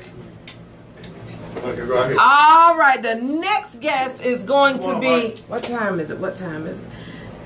Yes, Tony Riley and Tony Riley and Michael Hamilton. Y'all come on in here. Come Come on in here. Understand to be here today. Yes. You got to use the hand sanitizer. Now you got to put the sanitizer. Did they take my sanitizer with them? No, JP came in and got one of them. Oh, okay. Good. Please Your brother use doing that all right? sanitizer. Yes, sir. How you doing? Everybody doing? All right. Yep. Doing well. It's an honor to be here. You know, I love coming here. All right. Love coming here. Y'all, I'm sorry I had to take a drink. Because all this talking. Yeah. Lord have mercy. I want to say thank y'all Thank you. Yeah. so much for coming and look at here. Lord have mercy. And you know what the beautiful thing is? Both of these young men was running for 2nd District. Stephanie Jones said, hi, Michael. Hey, Stephanie, how you doing? Running for 2nd District for County Commission. That was like my glasses. I can't read that. What you looking at? I was trying to read what you was reading. I'm not reading none of that. Oh, you said somebody said hi. I thought you saw that on the screen. Yes. No, they did say hi, Michael. Oh, okay. Okay. Hold on. Y'all, I'm gonna tell you, I got Mr. Michael Hamilton here, along with let me see, I want to make sure that my audience can see you, Mr. Tony Riley. Thank you very much. And the reason why, and y'all, I tell anybody, my show is open to anyone that is running for office. I don't care who you are. If you want to run, if you're running, you want to come on this show, I'm going to allow you the opportunity to come on this show. Even if you're Republican, even if you're independent, it doesn't matter who you are, you can come. Now the question is, are you going to like the questions that I ask you when you get here? Mr. Michael Hamilton. Yes, ma'am. Mr. Tony Riley. Why y'all here today? I'm here to support Tony. I'm here to get my people who will support me to get on the You got to talk a little bit louder so they can hear you. I'm here to now. support Tony Riley. Thank And you, I need for everyone who was supporting me, let's get on the board and let's support Tony Riley. We have to support Tony Riley. It's very important. This election is so important. Chatham County District 2, we have to get on board. We got to get behind Tony and let's get him in. All right. Let's get Tony in. All right. Mr. Riley. Thank you, Alicia. Michael, thank you for that endorsement. Yes. That's what the 2nd District need to hear. They need to hear that Michael and I are unified. We have the same platform. We have the same goals for the 2nd District. And so we're here tonight to talk about what we want to accomplish in the 2nd District and how we can do that together. All right. Well, let's talk. Let's talk. I'm going to give you a couple of minutes because I got some more people out there. Go ahead, Tony. I got a couple of more people out there that I got to get to. Well, okay. Now, what is your platform? Well, as everybody knows in the district, you know, my platform is on trying to get some appointments on that CAT board and place myself on that CAT board as possible through my colleagues on the commission, so that the needs of the inner city and the 2nd District and these working class people will really have the kind of transportation that will get them to work on time instead of a 2.5-hour ride to work and a 2.5-hour ride home. Okay.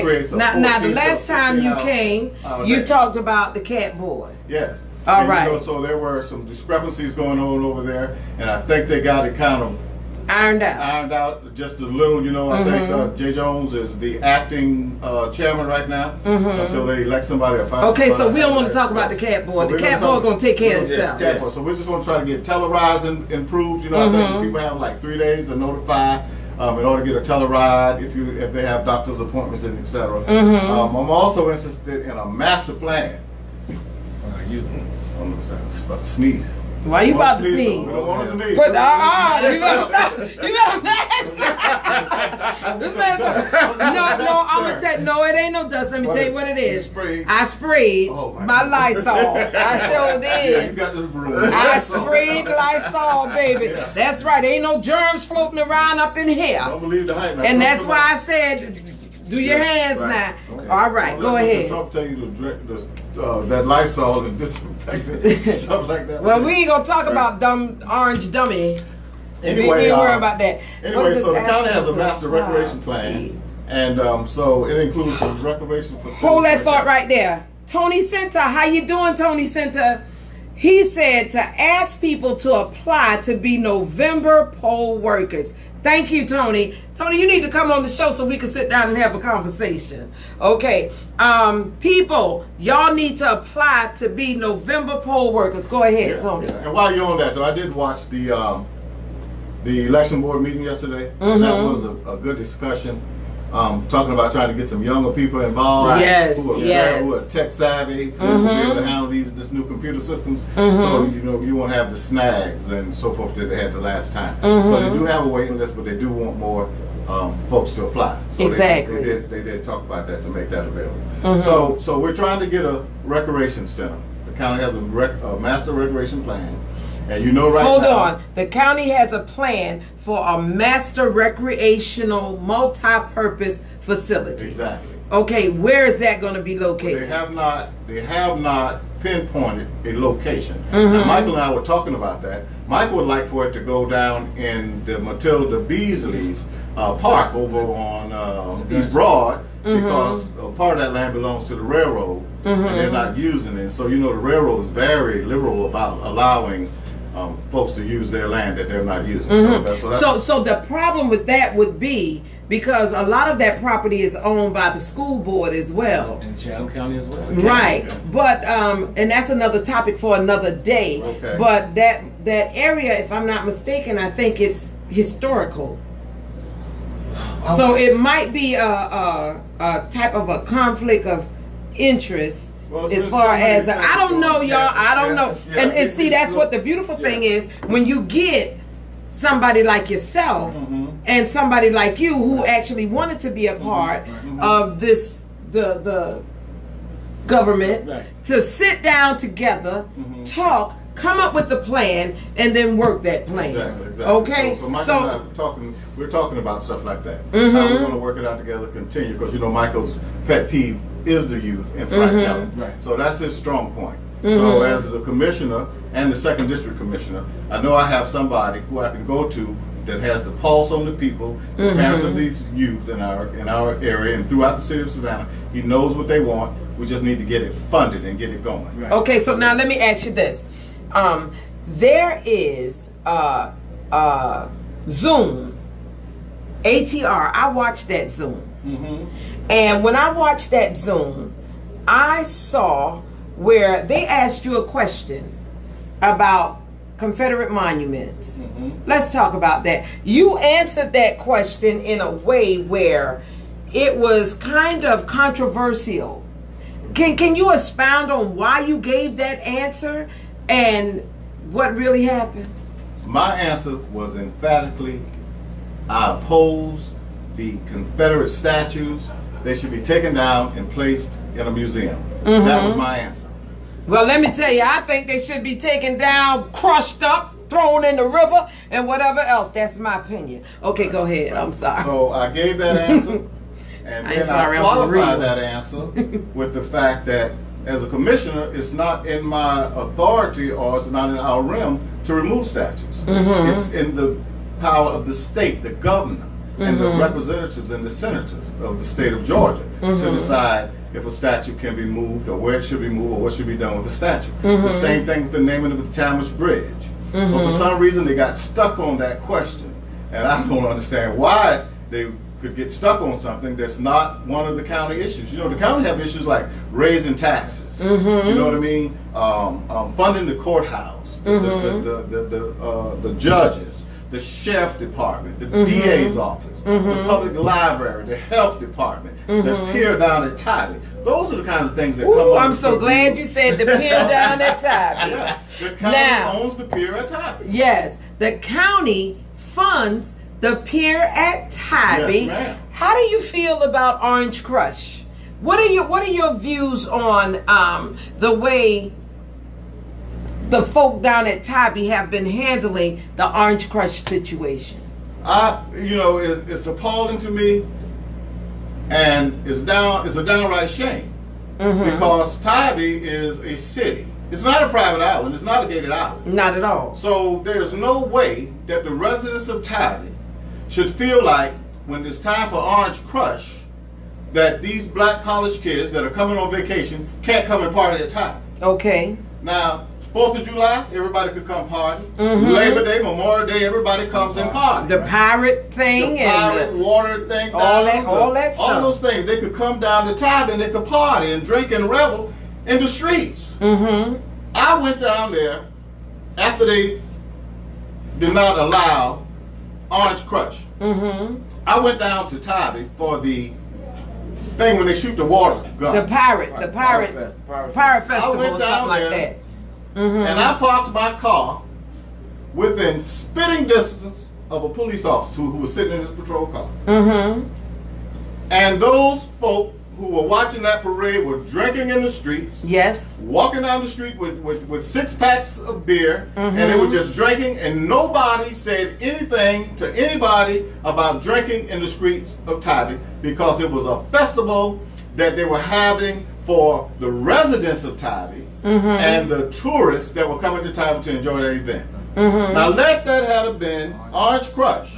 They were giving citations. You couldn't I don't know where you were supposed to drink. Everybody couldn't stay in the bar. Oh, they closed the bar. They closed the beach down. Closed it down. They closed the beach down. And so that thing for years, you know, after I don't know who became the mayor down there when they really started this foolishness, but it's just something that you talk about protests. You know, that was the occasion for a sit-in.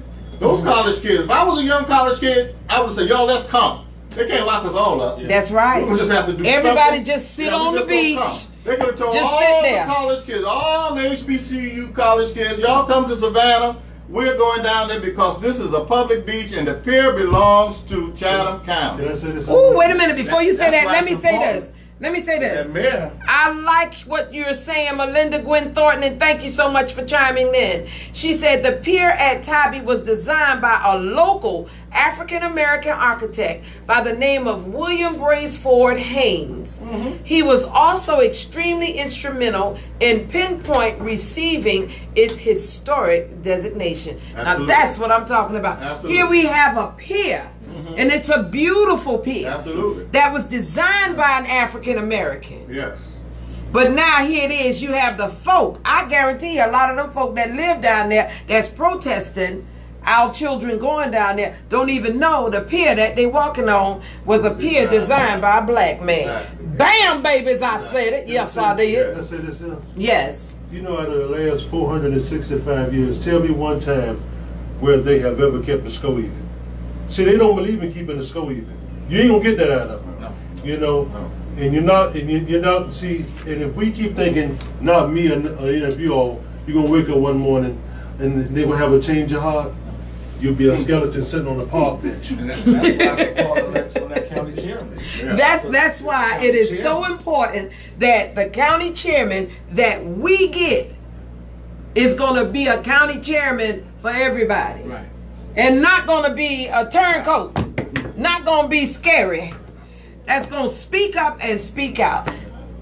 Chester Ellis, I support you. Chester the man, I support you. Chester Ellis, I support you. I support you. 150% wholeheartedly. We talk often. Chester calls me and encourages me and advises me in this campaign, and he's going to be a great chairman. Yeah. And you need to come on my show, Chester. I know you're watching. Yeah, he always tuning in. Well, listen. So, as far as Orange Crush is concerned, you know, our tax dollars pay for that pier. Are you going to be the kind that speak up and say, look, if they can't be inclusive of everybody, then we don't need to be funding them. Exactly. You know? Absolutely. But once again, you know, you have not because you ask not. And so nobody, I don't know who they talk to, those kids who sponsor that thing, or Savannah State students who first started. Stop right there. They did. They had a conversation with those people down there, with the mayor, and everybody else, because as a matter of fact, I didn't go to the meeting, but I was privy to the information. And even though they did that, they waited till the final hour. The people at Tybee waited till the final hour and told those young folk, you have to spend $10,000 for police protection. For security. Who pays for St. Patrick's Day police protection? The city of Savannah pays for St. Patrick's Day. So now, wait a minute. Let me finish this. The young people, they did their due diligence. I'm saying this because I hear people saying what you've just said, that they did not and they didn't talk about. That is not true. Right. Mm-hmm. Right. Tybee has been a pain in the behinds of African Americans since its inception. Mm-hmm. When it comes to so what it is y'all, and we just having conversation, keeping it real. Mm-hmm. Keeping it real. We have to challenge those people at Tybee. Right. Now there's one lady that's on their council. I read the other day where they're doing a racial ordinance or something. I can't remember exactly what it was, but there's now speaking. I heard that was toothless. It was toothless. I heard that it was toothless. And she said it was went toothless. Down there and they said it was toothless. But you know, I was about to say, now, you know, this is the oxymoron is, you know, they're trying to have a Martin Luther King Day down there and a Martin Luther King parade. So you want to celebrate in January, you want to celebrate Martin Luther King Day. But in April or May, or whenever spring break starts, then you say, Martin, you can't come. I don't get it. I never get it. Did y'all hear that? And you know what, Tony? Those kids, they clean the beach up. But when they have something like you said, the beach is just nasty as all get out. Yeah. And they go down there. But they have a King Day, but Martin can't come on for spring break. Come on down here, Martin, and join us in our Martin Luther King parade. And bring and have our mayors and everything down there from Savannah come down and be parade marshal. See, we're not racist. I don't know what the agenda is, but that's what they try to. That's what they want. They try to tell us. Right? I don't see the sincerity and what they're trying to present. So Tybee the one shut it down. The mayor of Tybee is the one that shut it down. Yeah, and he's running for chairman now, right? Oh, is he?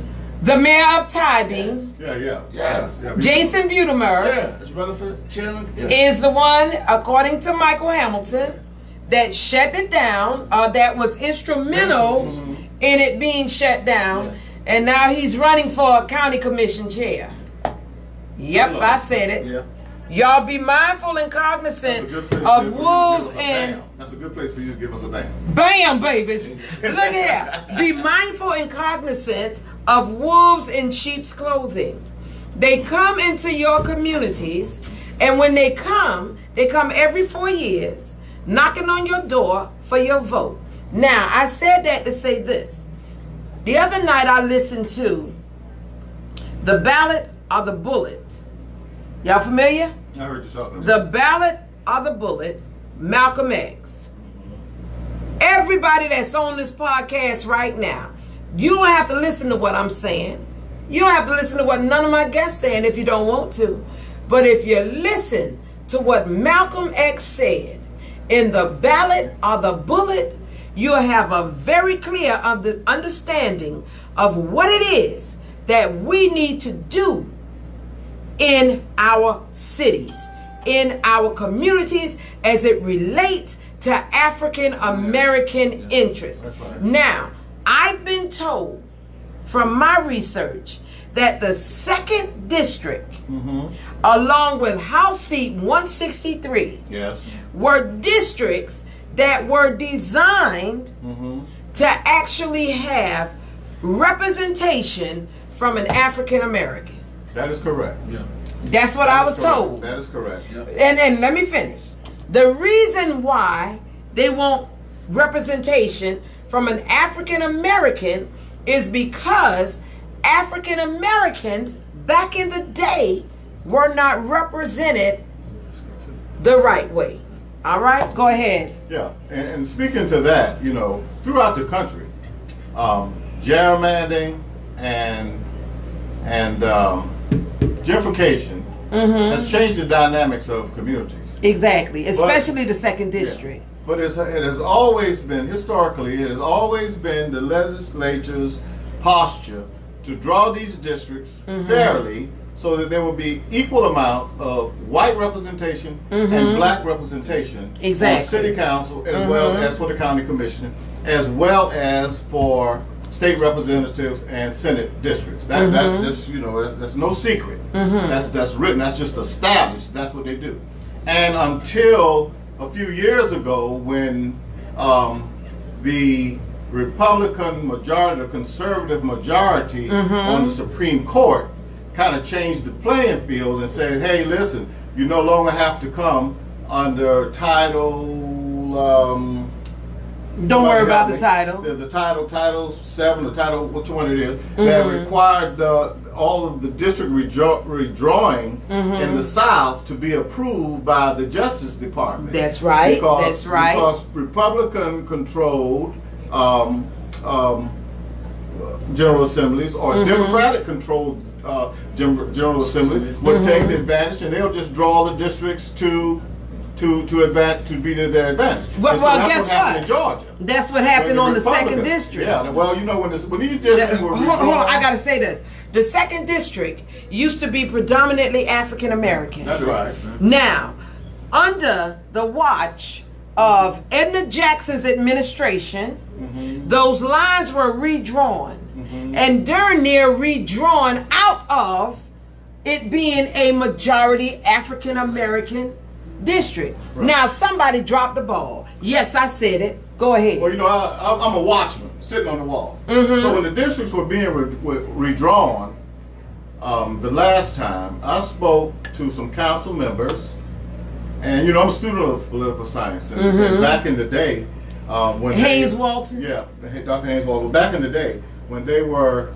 creating the at-large districts, because you know, if they had put 8 city districts in here instead of 6 and 2 at-large, which you holding one of those at-large seats, because they thought we'd never get together, right, and get an at-large seat. You follow me? So they said we'll put these 2 at-large seats over here. So we said, well, let's do 3, because we had 3 black districts and 3 white districts. So right. we said, let's do post 1, let that cover the 3 black districts. Post 2, let it cover the 3 white districts. Well, they got around that, and they just left these 2 at-large districts, thinking that we, because Roy Jackson had run for mayor and didn't win against recyclers, we already got recyclers out to create term limits, because he had been in 24 years going on 25. Right, Gotten removed. So anyway, so when they were drawing the district the last time, and I looked at it and I spoke to some friends of mine who were on council, and I said, hey y'all, who do we have that looking at these lines to see what's the ramification? Nobody. We got gentrification going on, and the population is shifting. They told me they were all right. As a matter of fact, I have one of my classmates, Dr. Marion E. Orr, who is a professor of political science at Brown University. I already had Marion sitting ready. I said, Marion, I'm going to get these maps in these districts and this population, and I'm going to send it to you. He said, Tony, send it to me, and I'll make it a project for my graduate students to look at it and see if there's an alternative plan. Well, when I went to certain city aldermen, and they said, oh, Tony, we fine, we good. But what happened? They allowed them to draw the districts like whoever drew the districts knew what the population change was, and they said, while these folks sitting over here sleep, you know, they're meeting at night and meeting at these different organizations that perhaps they're not privy to going, and so forth. And nobody was watching the store, as they used to say. Nobody was watching the store, and so we got this district. And so part of the second district was the 5th district, and now part of this district is over in the 8th district. And it goes all the way, as I told you, all the way out to Durant Avenue over into Magnolia Park. So it's a very, very, very broad spectrum of citizens in this community, and we all need representatives, and I want to represent them all. And so that's why Michael has the same agenda, and he was trying to do the same thing. We were trying to do the same thing. It was 2 people trying to do the same thing, running the same race. That's why we got the equal number of votes. Right. Okay. Did y'all hear what he said? That's why they got the equal amount of votes. We got equal amount of votes. Because the black district split, it was 3,600 votes for Michael and I. Yes. And our other opponent had 2,000. Okay? So between the votes if it just was a 2-man race, it was just only Michael, only myself, then we wouldn't be sitting here today, because this race would have been done. Right. But because the black community basically split their vote between Michael and myself, we had 3,600. So if we get back to the polls, there's no problem in us getting me getting reelected or getting elected and keeping this in the interest of the people in this district who mainly lives in that district, who have been left the least, the lost, and the left out. You know, it's just shameful. It's just shameful. There's so much is going on in Savannah, and especially in the second district. In the second district, but you got the middle of the district that's got a lot of gentrification going on, and it's moving on over across Waters Avenue. Yes. But for the core part of it, which is the Bull Street, Barnard, Abercorn, Drayton, whatever, Jefferson, that whole corridor. Yeah. It's the Starlandia. But right. But you know, one of my supporters over there that lives on 41st Street, he didn't even know that the name of the community had changed to Starlandia. Ain't that something? He thought it was still midtime. Ain't not. Y'all, let me tell you something. Y'all around here sleeping. Y'all better wake up and see what's really going on. Wake up. Wake up, Savannah. I'm gonna say it like this: wake up, black people. Wake up and see what's going on in your communities. Get your butts to the polls and vote like your life depends on it, because it does. I'm telling you, you better put somebody in that seat that have your best interests at hand. All right. Now, a lot of people say, and I told you, I'm going to be devil's advocate tonight. Don't be the devil's advocate. Just ask the question. I'm going to play devil's advocate. Not that I ain't going to be the devil's advocate. Let me stop. I'm playing devil's advocate. Let me get that right. Somebody said that you're from the old school way of thinking, that you're from the old guard. The old guard meaning those people that were in positions of authority from past administrations. Otis Jackson, Edna Jackson, under that administration. You know, let's talk to that, because let's talk about that. Yes, let's get down to that. You remember Wild Kingdom? Do you remember Sunday evenings? Yes. Come on now. Let's talk. So Wild Kingdom, one of their, I never will forget this, and this is so true. And so Wild Kingdom had a show that they showed these elephants that were going into these villages and ravaging and wreaking terror on these villages. And they said the reason why these young elephants was doing that, because the poachers had killed all of the bulls for their ivory hoofs. And these young elephants didn't have no training. They didn't have nobody to train them where what they were supposed to do and how they were supposed to live and survive. So let's just bring this into reality. If I was not a student that was tutored by the people who you just named, our forefathers and former leaders, then how would this information be passed down to me? How would I get it? See, other organizations don't have what other communities have. They have the Young Republicans. They have the League of Women Voters. They have the Junior League. They have all of these organizations where they bring young people in, young white people in the community. They bring them in, and they go through these processes of training or mentoring. And wait a minute, now they do have this other thing. They got Leadership Savannah. Leadership Savannah. Who all and how many of us are in those organizations, and what place do we take after we've come out of them? I do not know. And so what I said that to say this. If there was not a WW law for me to walk the streets whereby WW law taught me the history of Savannah, if there was no Floyd or Otis who taught at Savannah State and Haynes Walton to teach black politics, to teach the history of this community and how we have been the majority of all of these years, and it was not until 1995 that we got our first black mayor. If it was not for people that they accusing me of being associated with or learning from, they don't want me to learn. They don't want us to learn. They don't want young people to learn. So what are they going to say next? Okay, now let me stop you right there. No, let me stop you right there. I had a conversation with somebody today. Now, y'all, we talking. Yeah, we just talking. Let's just have this conversation. Let's talk about it. I had a conversation with a person today, and this person has been affiliated with the city of Savannah and the workings of the city for many years, over 30 years. Right. And this person said this: under the leadership of the old guard, right, black folk have not received anything from those past leaderships. Well, now wait a minute. I want you to speak on it. That's what I'm saying.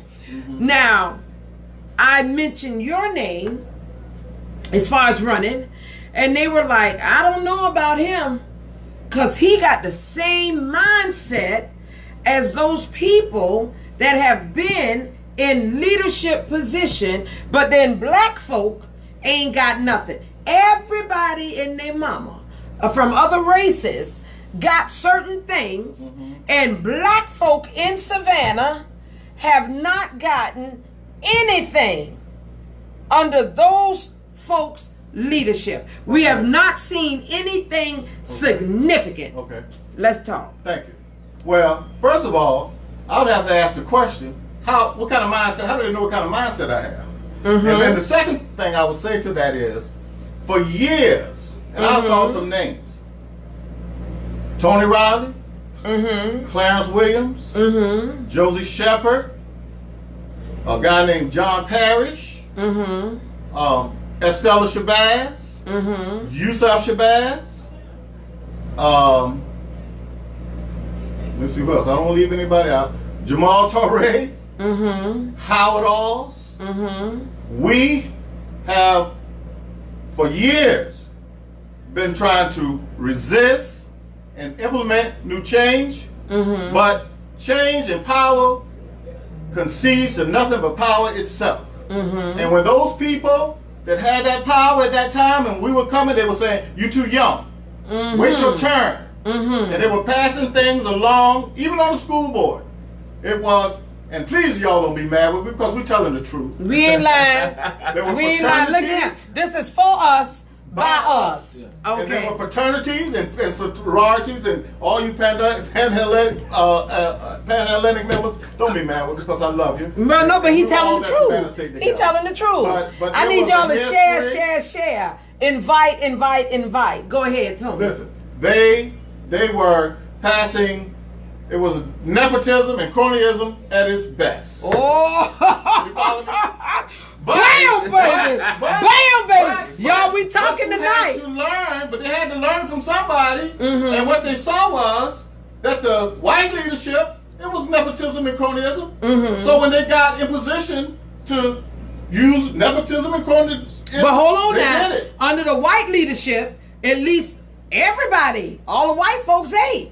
The white folks got what they needed. No. Everybody ate. No. I'm saying white folk. I said white folk. No, all the white people didn't eat. Look here. Certain white people ate. Hold on. When I look at what is that? City Market. When I look at River Street, when I look at Bay Street, and I look at Broughton Street. I understand what you're saying. Now you understand. Okay. No, I understand what you're saying the whole time. But what I'm telling you is that's not a majority of the white folk that ate. But guess what? That's what I'm trying to say now. Let's just follow the trend. So they had their friends. What was the big contractor name who had all these 4 and 5 companies and was getting contracts under different names, different companies? I have no idea. Everywhere, everything was being built. I can't not remember their name, and it was not the Carson company. It was somebody else. It was a father and a son. And they just had 4 or 5 different entities of their company, and they just were getting contract after contract after contract. There were small white contractors who weren't getting a piece of the pie. You know what I mean? But the people that were in the know or in the circle who had membership, they were the ones eating. So, but guess what? The point that I'm making is, even if they didn't get it, the perception was that they got it. When you look in their particular areas, when you look in the areas where they lived, where they played, where they shopped, you know, you ride down Augusta Avenue, it looked the same like it did back in 1937. That's right. When you looked at certain areas that were predominantly African American, where those individuals that was in positions of authority could have effectuated real change, there was no change. Under the leadership of those individuals. Now, I ain't taking nothing from them. Because that was their way of thinking. Yes, you know what I'm saying? And when you have a 60s mindset, at least let's get something. If they knew better, Alicia, I think they would have done better. But the thing that they knew better. But the thing they did not do. They knew better. They did not do this. Hold on for a minute. Let me keep following this line of thought. I want to speak on that. If they had just going up the road, just about 3 hours up I-16 and 75 to Atlanta, and going to Atlanta, Georgia, and watch what Maynard Jackson and Andrew Young. Now you're talking. And Herman Russell. Now you're talking. In Atlanta, now you're talking. They could have come to Savannah and implemented the same thing. Because what they were doing in Atlanta, they were empowering the black community, the black contractors. Well, you know, it was we had all the colleges there. We had Spelman and Morehouse and Morris Brown was there, and Clark, Atlanta. And so you had these young people that were innovative and smart, and you had these old black folks with money who were part of the civil rights movement revolution. And when they got in power, they knew how to say. But guess what now? Buddy, you know what the old saying? They said, it ain't funny when the rabbit get the gun. So when they got the power, they told them, it ain't funny when the rabbit get the gun. But the sad commentary is here in Savannah, when the rabbit got the gun, they ain't did nothing. The rabbit act like he didn't have no bullets in the gun. Okay, come on now. Go ahead, Ani. See, you won't make it. I ain't gonna be personal, right? I won't make no excuses for them, right? Because when they was running, they came to their people too. See, and I'm gonna say, I'll call names. Don't call no more names. My brother call a name in a heartbeat. Call names. Go ahead. Call names. I don't care. We just being real. All she was good for was ribbon cutting. Anytime you look around, she cut the ribbon. She did nothing. And the word of my sister, that's right. I said it. I said it. She did nothing. What did they do? Let me tell you something. When they get there, see, when white folks get there, they show you what they do for theirs. Every time we get there, it becomes a thing. Well, I'm a mayor for all. No. We want specifically. What do you want to do for black folks specifically? No, I don't want to hear about, well, I'm a mayor for all, because when we look around us, it shows. It shows, brother. So me personally, I cannot go for, they didn't know. They were around then when all of them were around when Maynard did his thing when he came in office. What in 70 was it 72? 70 or 72? We didn't get power. We didn't get power here. Somebody said this, and Tony, I told you we're gonna have a conversation. Somebody said, Tony, stop trying to defend the old guard. Terrell Dickinson said that. No, but the deal is, see, people don't understand defending and defining. I'm not defending anybody. Okay. I'm talking about what they did and their reasons for doing what they did. You know what I mean? So we came into, it's almost like you trying to tell your mama or your grandmama some new way of cooking a meal because we got electric stoves now. They were using gas stoves, or you got microwaves and they were using toasters. I'm listening. Or they was whipping a cake up with a spoon, and now you got mixers. So I'm not defending what they did. I'm defining what they did. There's a difference between defending and defining. Okay. So Deborah Wright says, one mayor said people didn't need no more $8, no more than $8. How can they not help their people? That's why I say we needed someone else. Let's help their people sold land and made their families rich. Deborah, hold on, baby. I'm trying to. Hold on. I can't even get. I'm sorry, baby. I can't get it all. But Audrey Murray says. Oh, wait a minute. We got a caller coming in.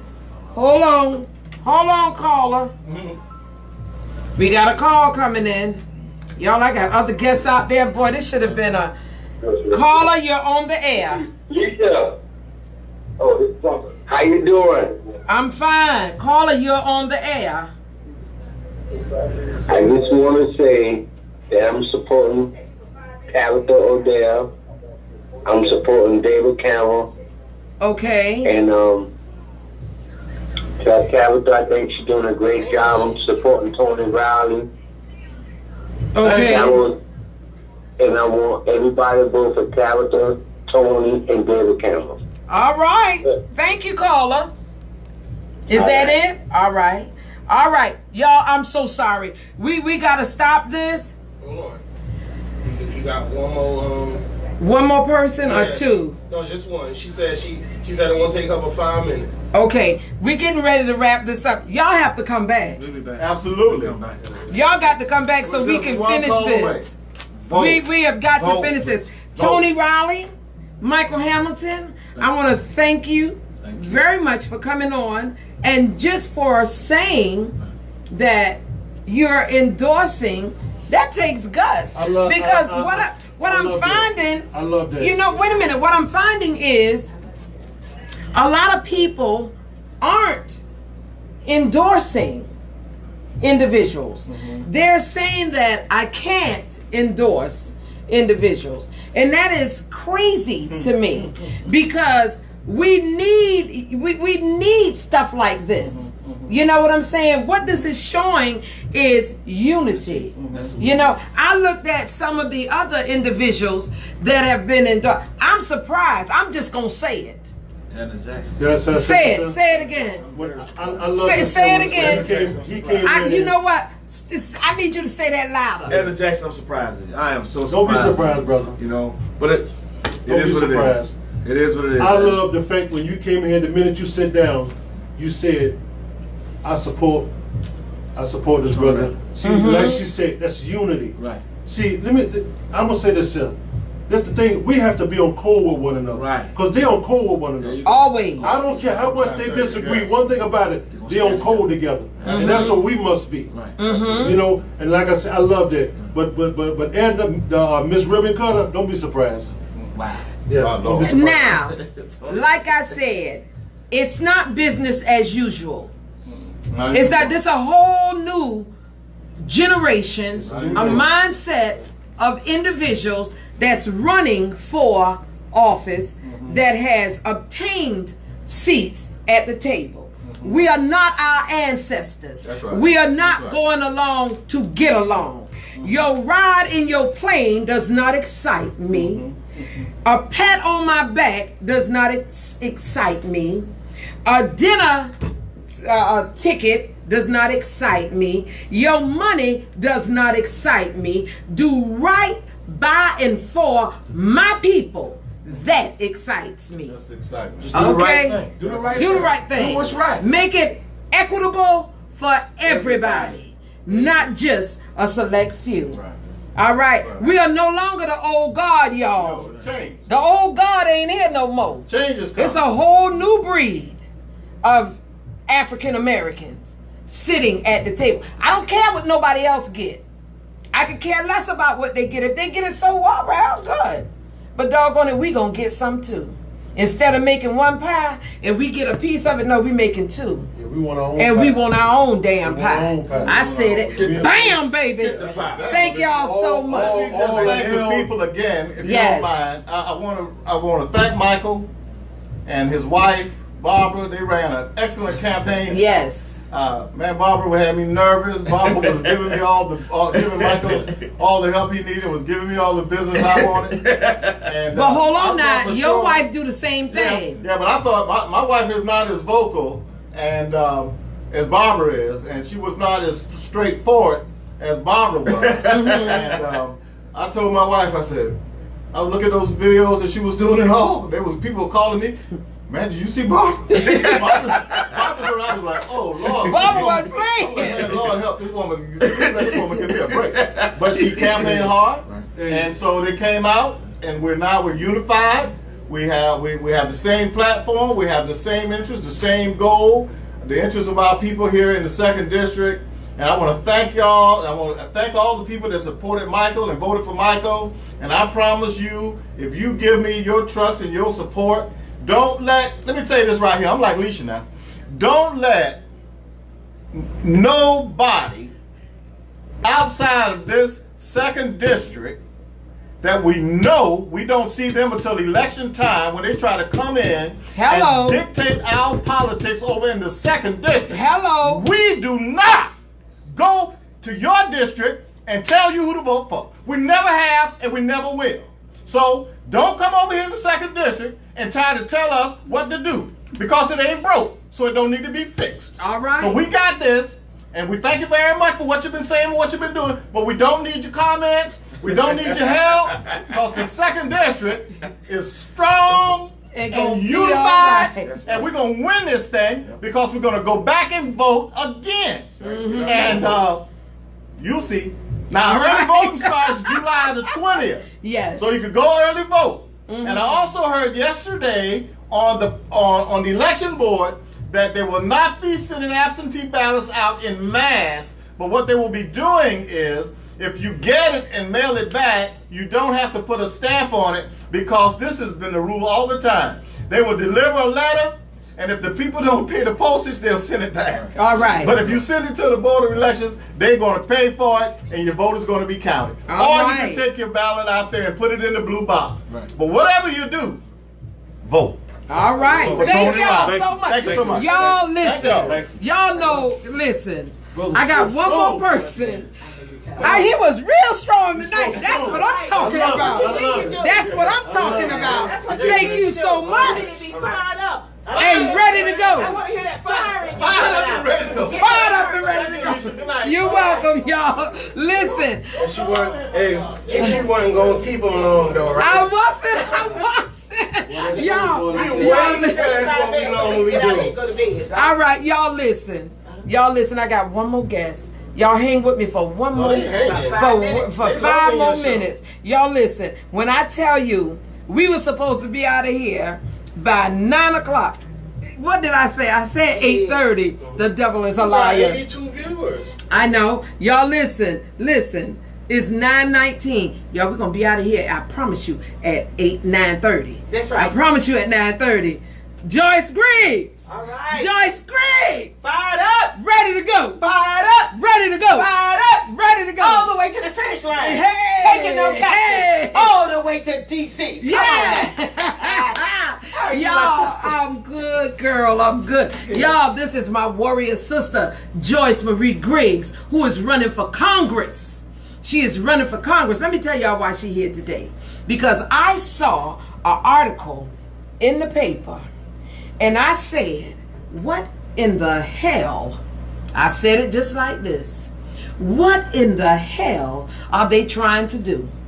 I want you, Joyce Marie Griggs, to speak to that particular article, because a lot of people will look at that and they had you on their minds and they were going to vote for you, but then when people see certain things, it's like, what the heck?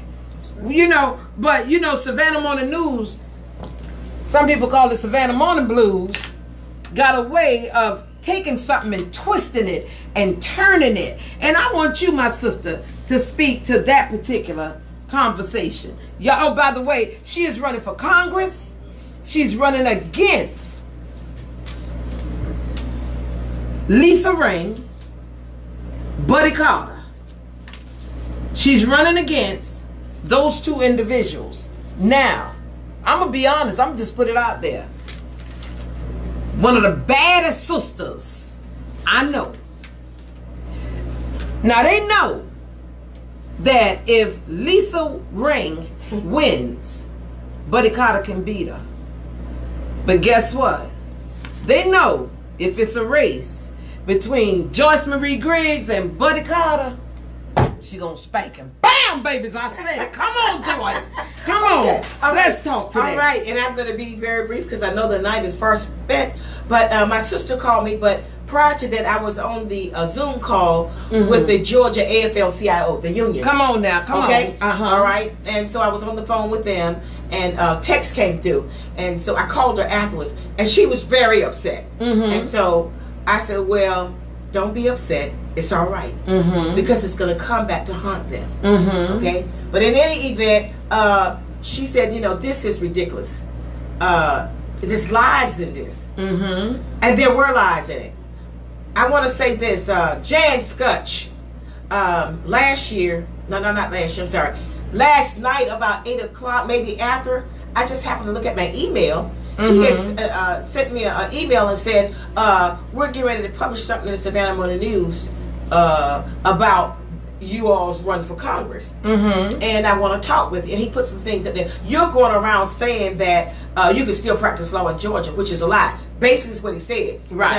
And that's not true. Okay. The Supreme Court of Georgia overruled my case. Come on. And like I tell people, however, though, they would not put my name back on the list of attorneys to practice law. And let me just give you a little backdrop on that, okay? I ran for U.S. Congress in 2000 against Republican Jack Kingston. And as most of you know, he was one of the most, how do I want to say it, powerful politicians, Republicans in this area, okay? He bamboozled black folks as well as white folks. Bam! Let's be real. Let's call a spade a spade.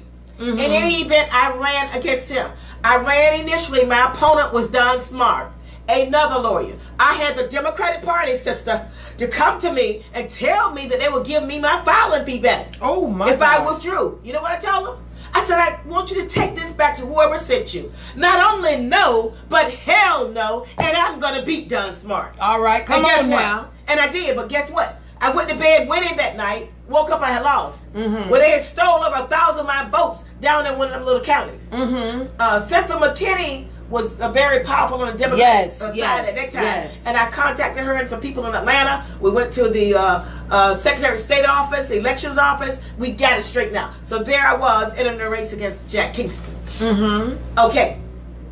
After I ran the race against Jack Kingston, all of a sudden, I'm getting these attacks from the federal court, from the federal judges. And you all must remember that the federal judges are appointed for life. Okay? Exactly, yes. And you can only impeach them or they die in place. Right. They're not appointed. So they're giving a wide array of power to do anything that they want to do to people. And especially a lot of our people. Because, a lot of black folk, African Americans. Because they go strictly by that sentencing guideline. And if you decide that you want a trial and not plead guilty, then that means that you didn't accept responsibility. So then there's 5 more points against you. That's how it operates. But anyway, so after I ran, I started getting these attacks. And I'll tell you how it started. There was an attorney here by the name of Fletcher Farrington. I had it was a civil rights case, as I recall, and normally you try those in federal court. And he tried to say it was a family medical leave. The young lady had cancer. She asked for leave, and they tried to say, well, we didn't file the time. She didn't have the money to file, so we filed what is called a pauper's affidavit, so she could file for free. Well, the judge approved it.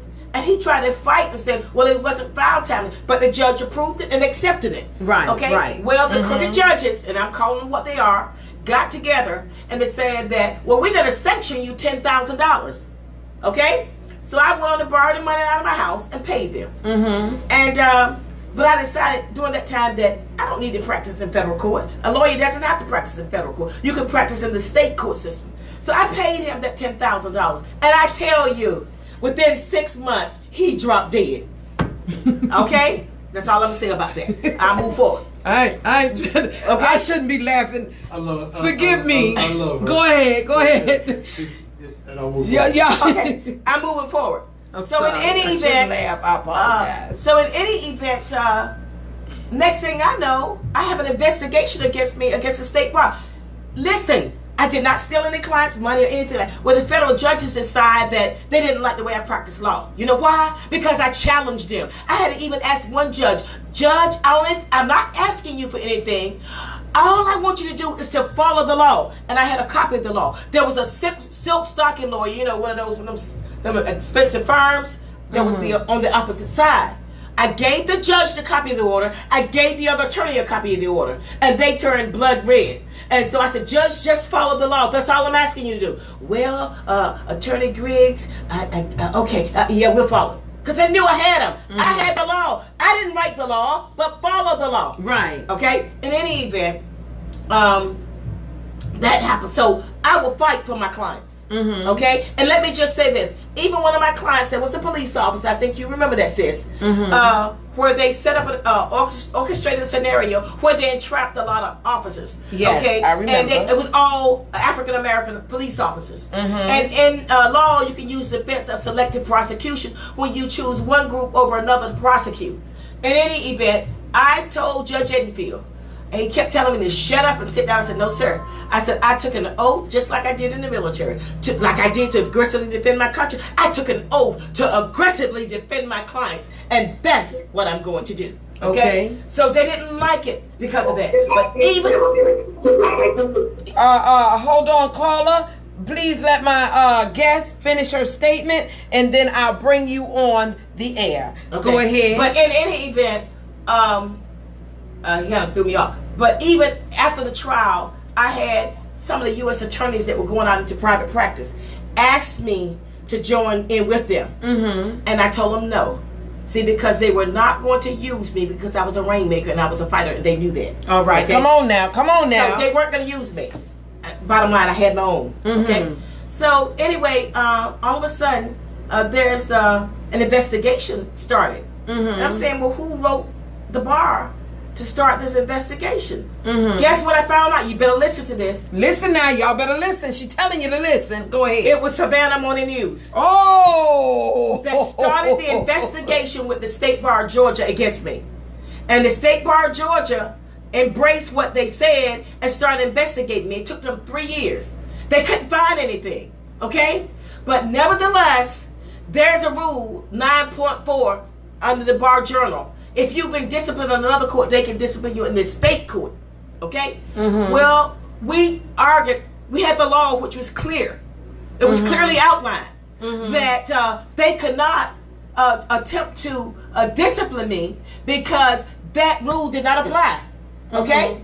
Well, it went on and on and on. So they decided that they were going to disbar me in February of, what was it, 2004. So they disbarred me. And guess how I found out? How? Savannah Morning News. I was in my office in Hinesville.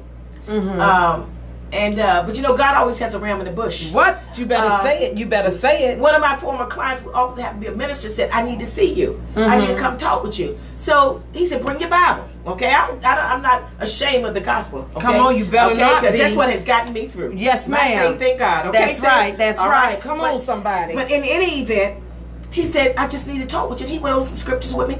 And do you not know, when he finished, I said, you know what my attitude is?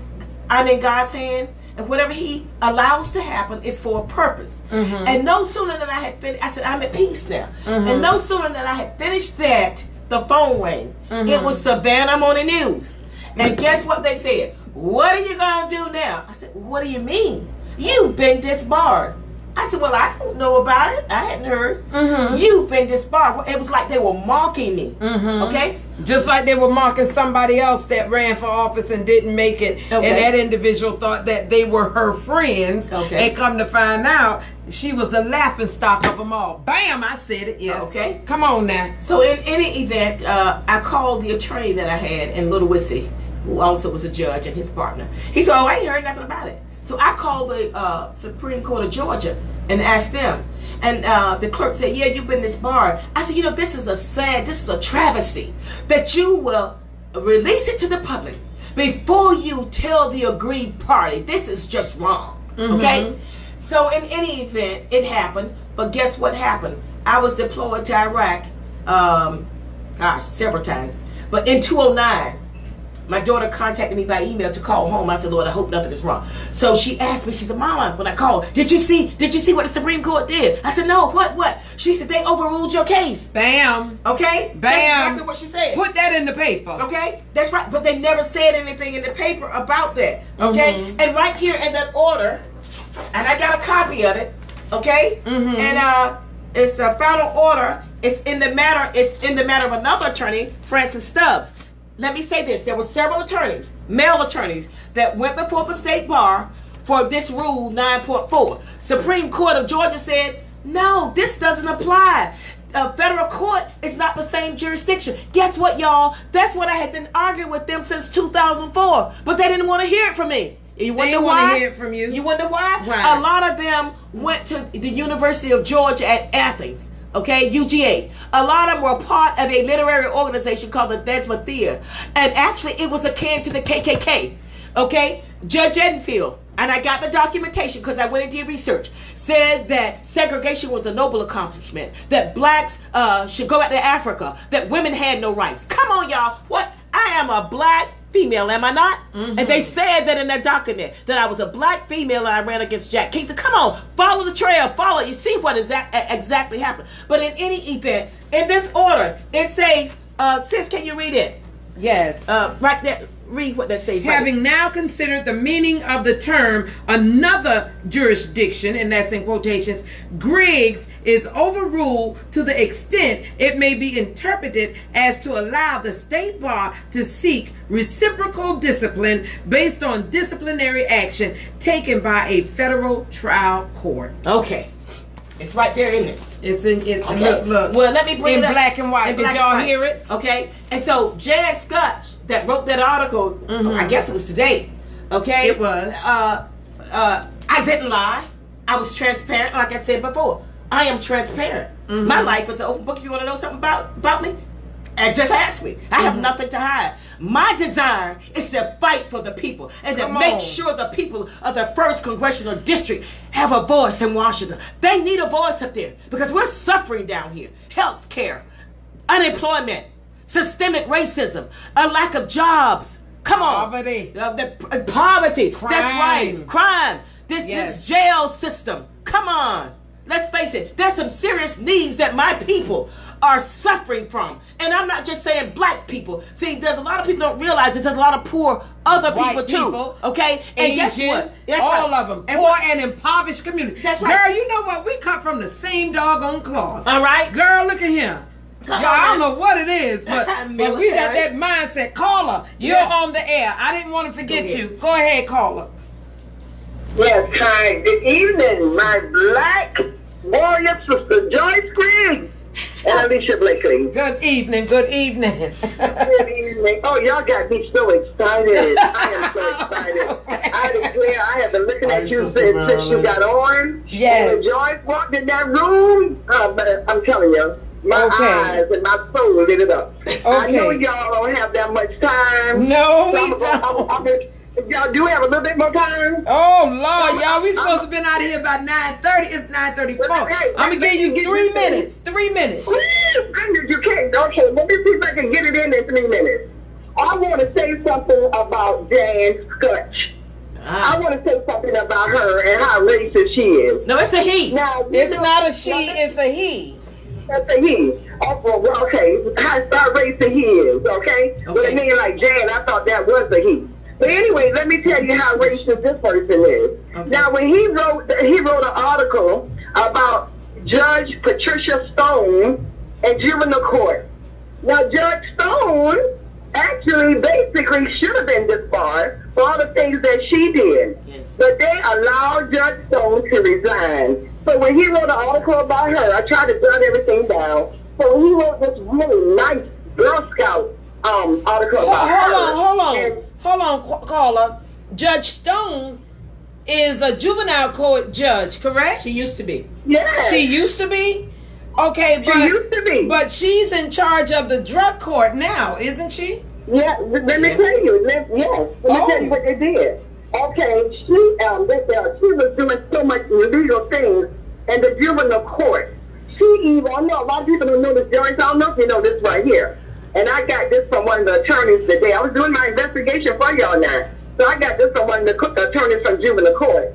They said that while she was in court, this should have been inside of that study that they did, that committee that came down here from Denver to do the investigation. But this should have been in there, but it wasn't.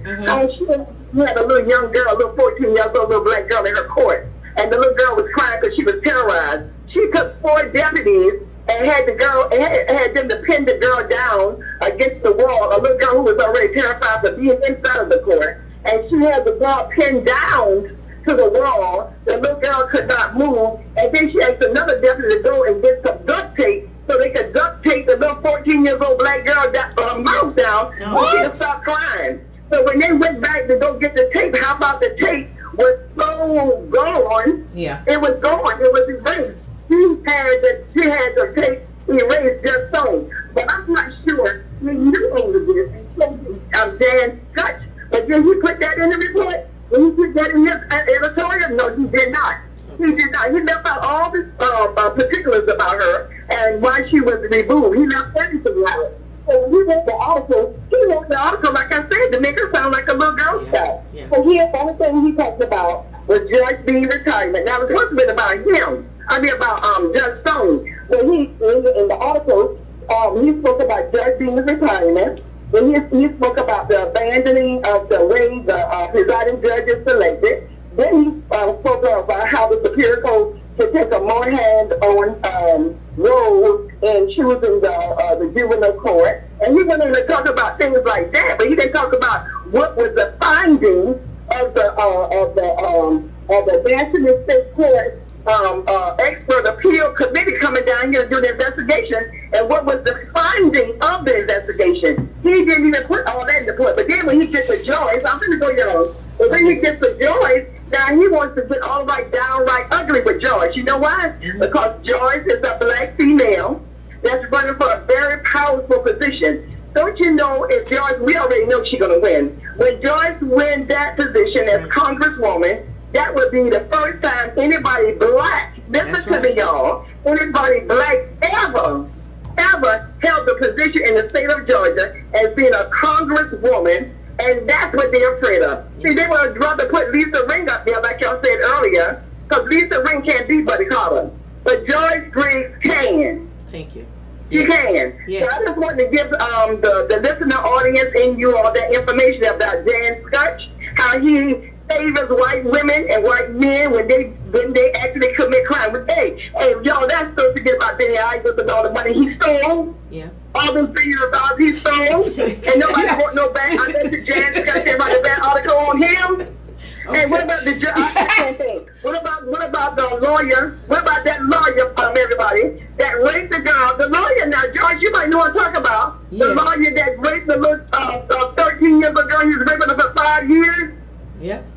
And guess what? Where is Jan Scutch now? Did Jan Scutch write an article about him?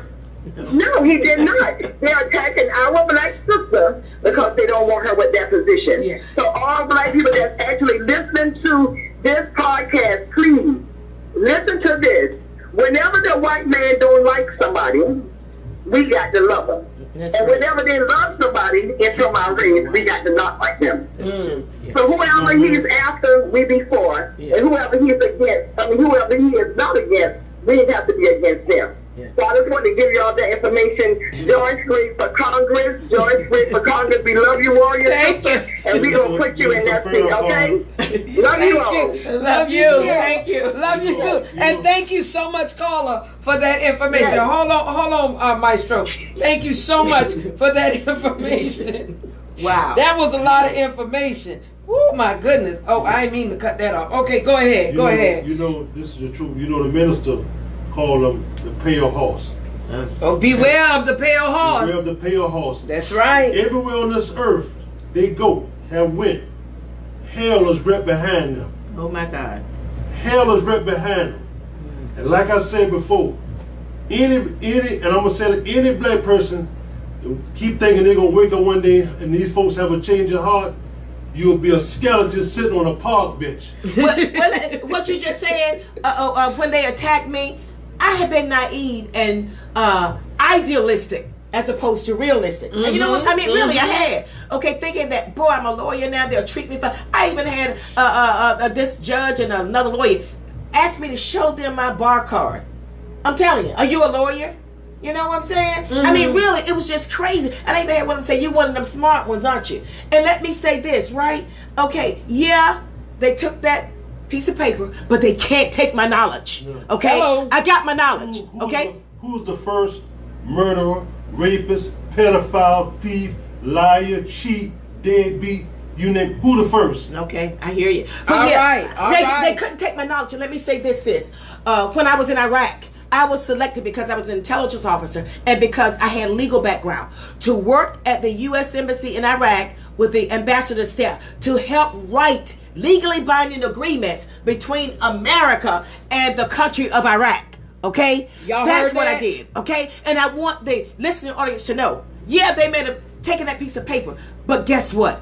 They didn't destroy my spirit, and they didn't take my knowledge, okay? Because guess what? I continue to excel. I continue to rise. I continue to serve military. My lieutenant colonel, Bronze Star recipient. I went to Iraq 3 times. Deputy director of an deputy director of an intelligence program. Okay, I worked with local, state, and national agencies. I saw stuff that the president could see. Okay? Hello. So come on. And like I told him before also, if I had done something so wrong, when the military went in to do my security clearance and investigation, I told them all, about the bar. Guess what? We need you.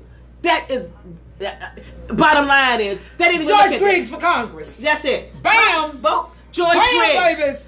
Joyce Griggs earlier. That's for right. Congress. That's right. Y'all get to the polls. You know what? Let me say this right here. A lot of folk will say that you're loud, I'm loud, that we speak up and we speak out. And we shouldn't be that way. The devil is a liar. When you're quiet and you're politically correct, you don't get nothing. My granddaddy always said, the empty wagon makes the most noise. No, that ain't how it go. How the thing go? They said the empty wagon makes the most. Tell you something. Go ahead. No, because we don't want to perceive it to be we ain't empty at all. No, by no means. Yeah, but it's some kind of, I don't forget how the thing go. But anyway, the squeaky wagon. The squeaky wagon. That's it. Makes the most noise. So we be squeaky and we making noise and we educating you all and we letting you know what's really going on, because y'all don't know. You got to ask yourself this question. Caller, you're on the air. Give me 1 second. Ask yourself this question. Why are we in a city that's 55.3% African American, in a county that's 48% African American, in a state, I don't know what the numbers are for the state, but guess what? How come we ain't got nothing? We don't get nothing, especially in Savannah, in Chatham County. Why y'all got to sit here and tone and get them monitor y'all voice and say things a certain They want kind us of way. to tone it down. That ain't never gonna happen. I'm gonna say it like Mom said. I'm gonna sit down and say, shit me. Why y'all got to say it a certain kind of way? Stop all that cussing now. No, stop all that cussing. Y'all listen. Caller, you're on the air. Y'all look here. The producer done came and said, look at the time. You done said it 3 times. Caller, you're on the air.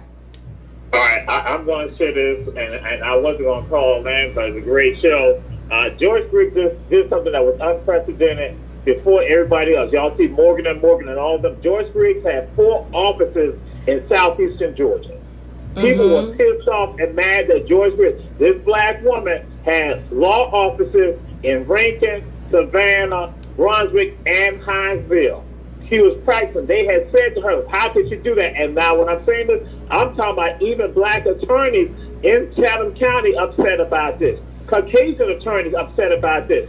So that's what happens. I tell people this, well, we don't have no heart. We don't stand up for our people. So that's what happens to Joyce Griggs. That Joyce Griggs had law firms before all these other people with all these firms, and y'all gonna brag like she was doing commercial, all of that, they were upset with her about that. That she had the audacity to do something like that. Yes. So that's why we gotta support her. When our people got hard, we stand with our people. That's right. That's right. That's good. We are not the status quo. We are not our ancestors. I'm sorry, y'all. Back in the day, you didn't speak out. You didn't speak up. You had to hush him out.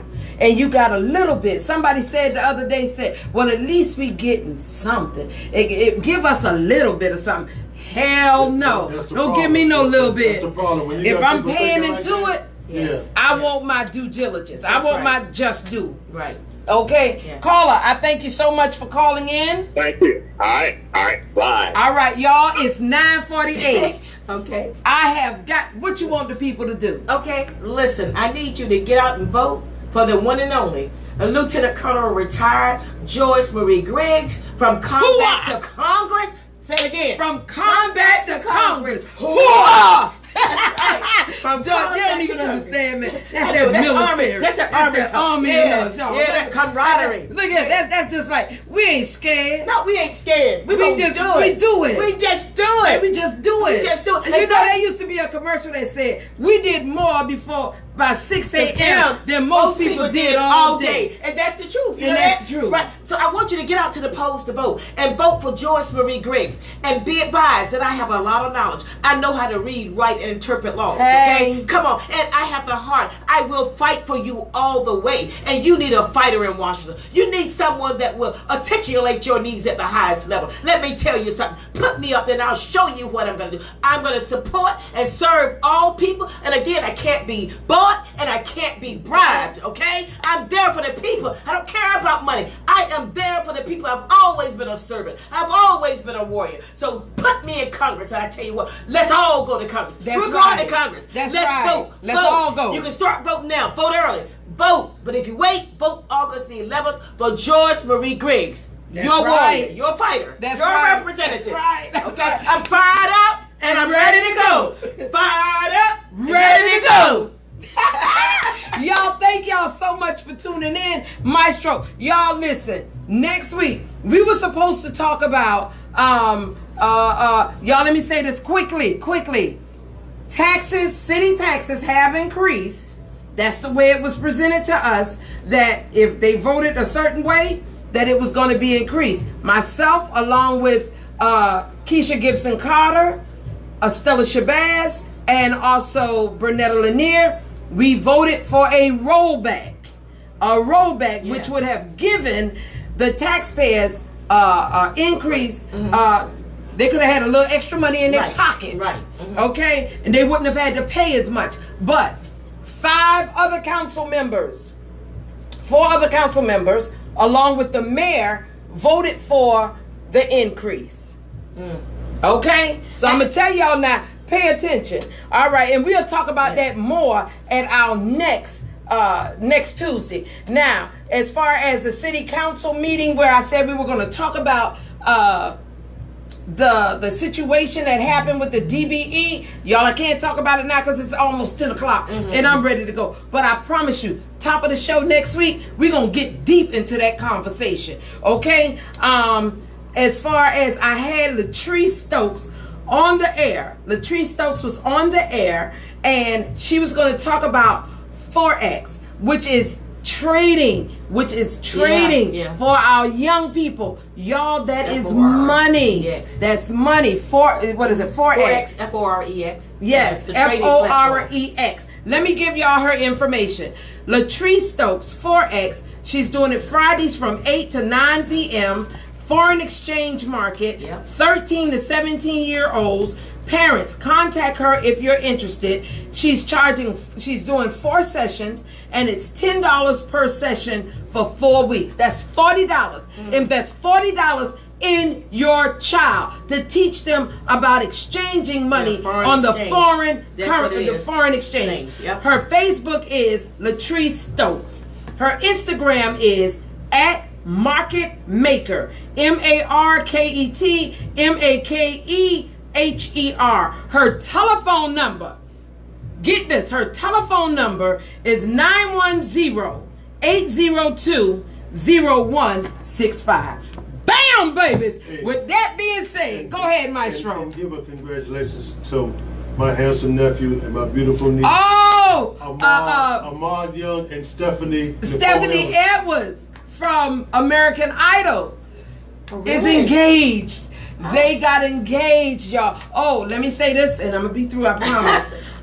Y'all parents, pay attention. Pay attention. Tell your children. Hold on. Caller, we got to hurry up and get out of here. Let me say this one thing. Tell your children to be mindful and cognizant. Don't be messing with this recreational drugs out here, because there's some that's going around and they're killing our children. I gotta say this. My little cousin, 23 years old, found him in the hotel, deceased. My God. The other day. Yesterday. Y'all, this thing is serious out here. It's serious. It's serious out here. You got to protect yourself from COVID, and you got to protect yourself from drugs, from these people. This is real. This is so real. I can't stress it anymore. With that being said, I got to shout my people out. Y'all, this has been a heck of a show. Hold on. Did I hang up on? I didn't mean to hang up. Lord have mercy. Hold on. I know who it was. Ani, give me 2 seconds. 2 seconds. Y'all bear with me. Please bear with me. And while you're doing that, can I say this real quick? Yes, ma'am. I just want to let you all know that, four of the people that were involved in this situation are dead. Actually, 5. Latrice, you called. You're on the air. Hello. Yes, I was listening to your segment. It was amazing. Thank you. Hey, now, these. Yes. You gotta speak up, baby. You gotta speak up. Latrice, you gotta speak up. Can you hear me? You breaking up. Let me call you back on the phone. Huh? I'm gonna call you. Okay, you got to hurry up, baby. We trying to get out of here. It's 10 o'clock. Jesus. Okay. She calling me on another phone, y'all. Hello? Yes, it's me. Okay, talk fast, baby. Talk fast. I hear you well, loud and clear. Okay, yes.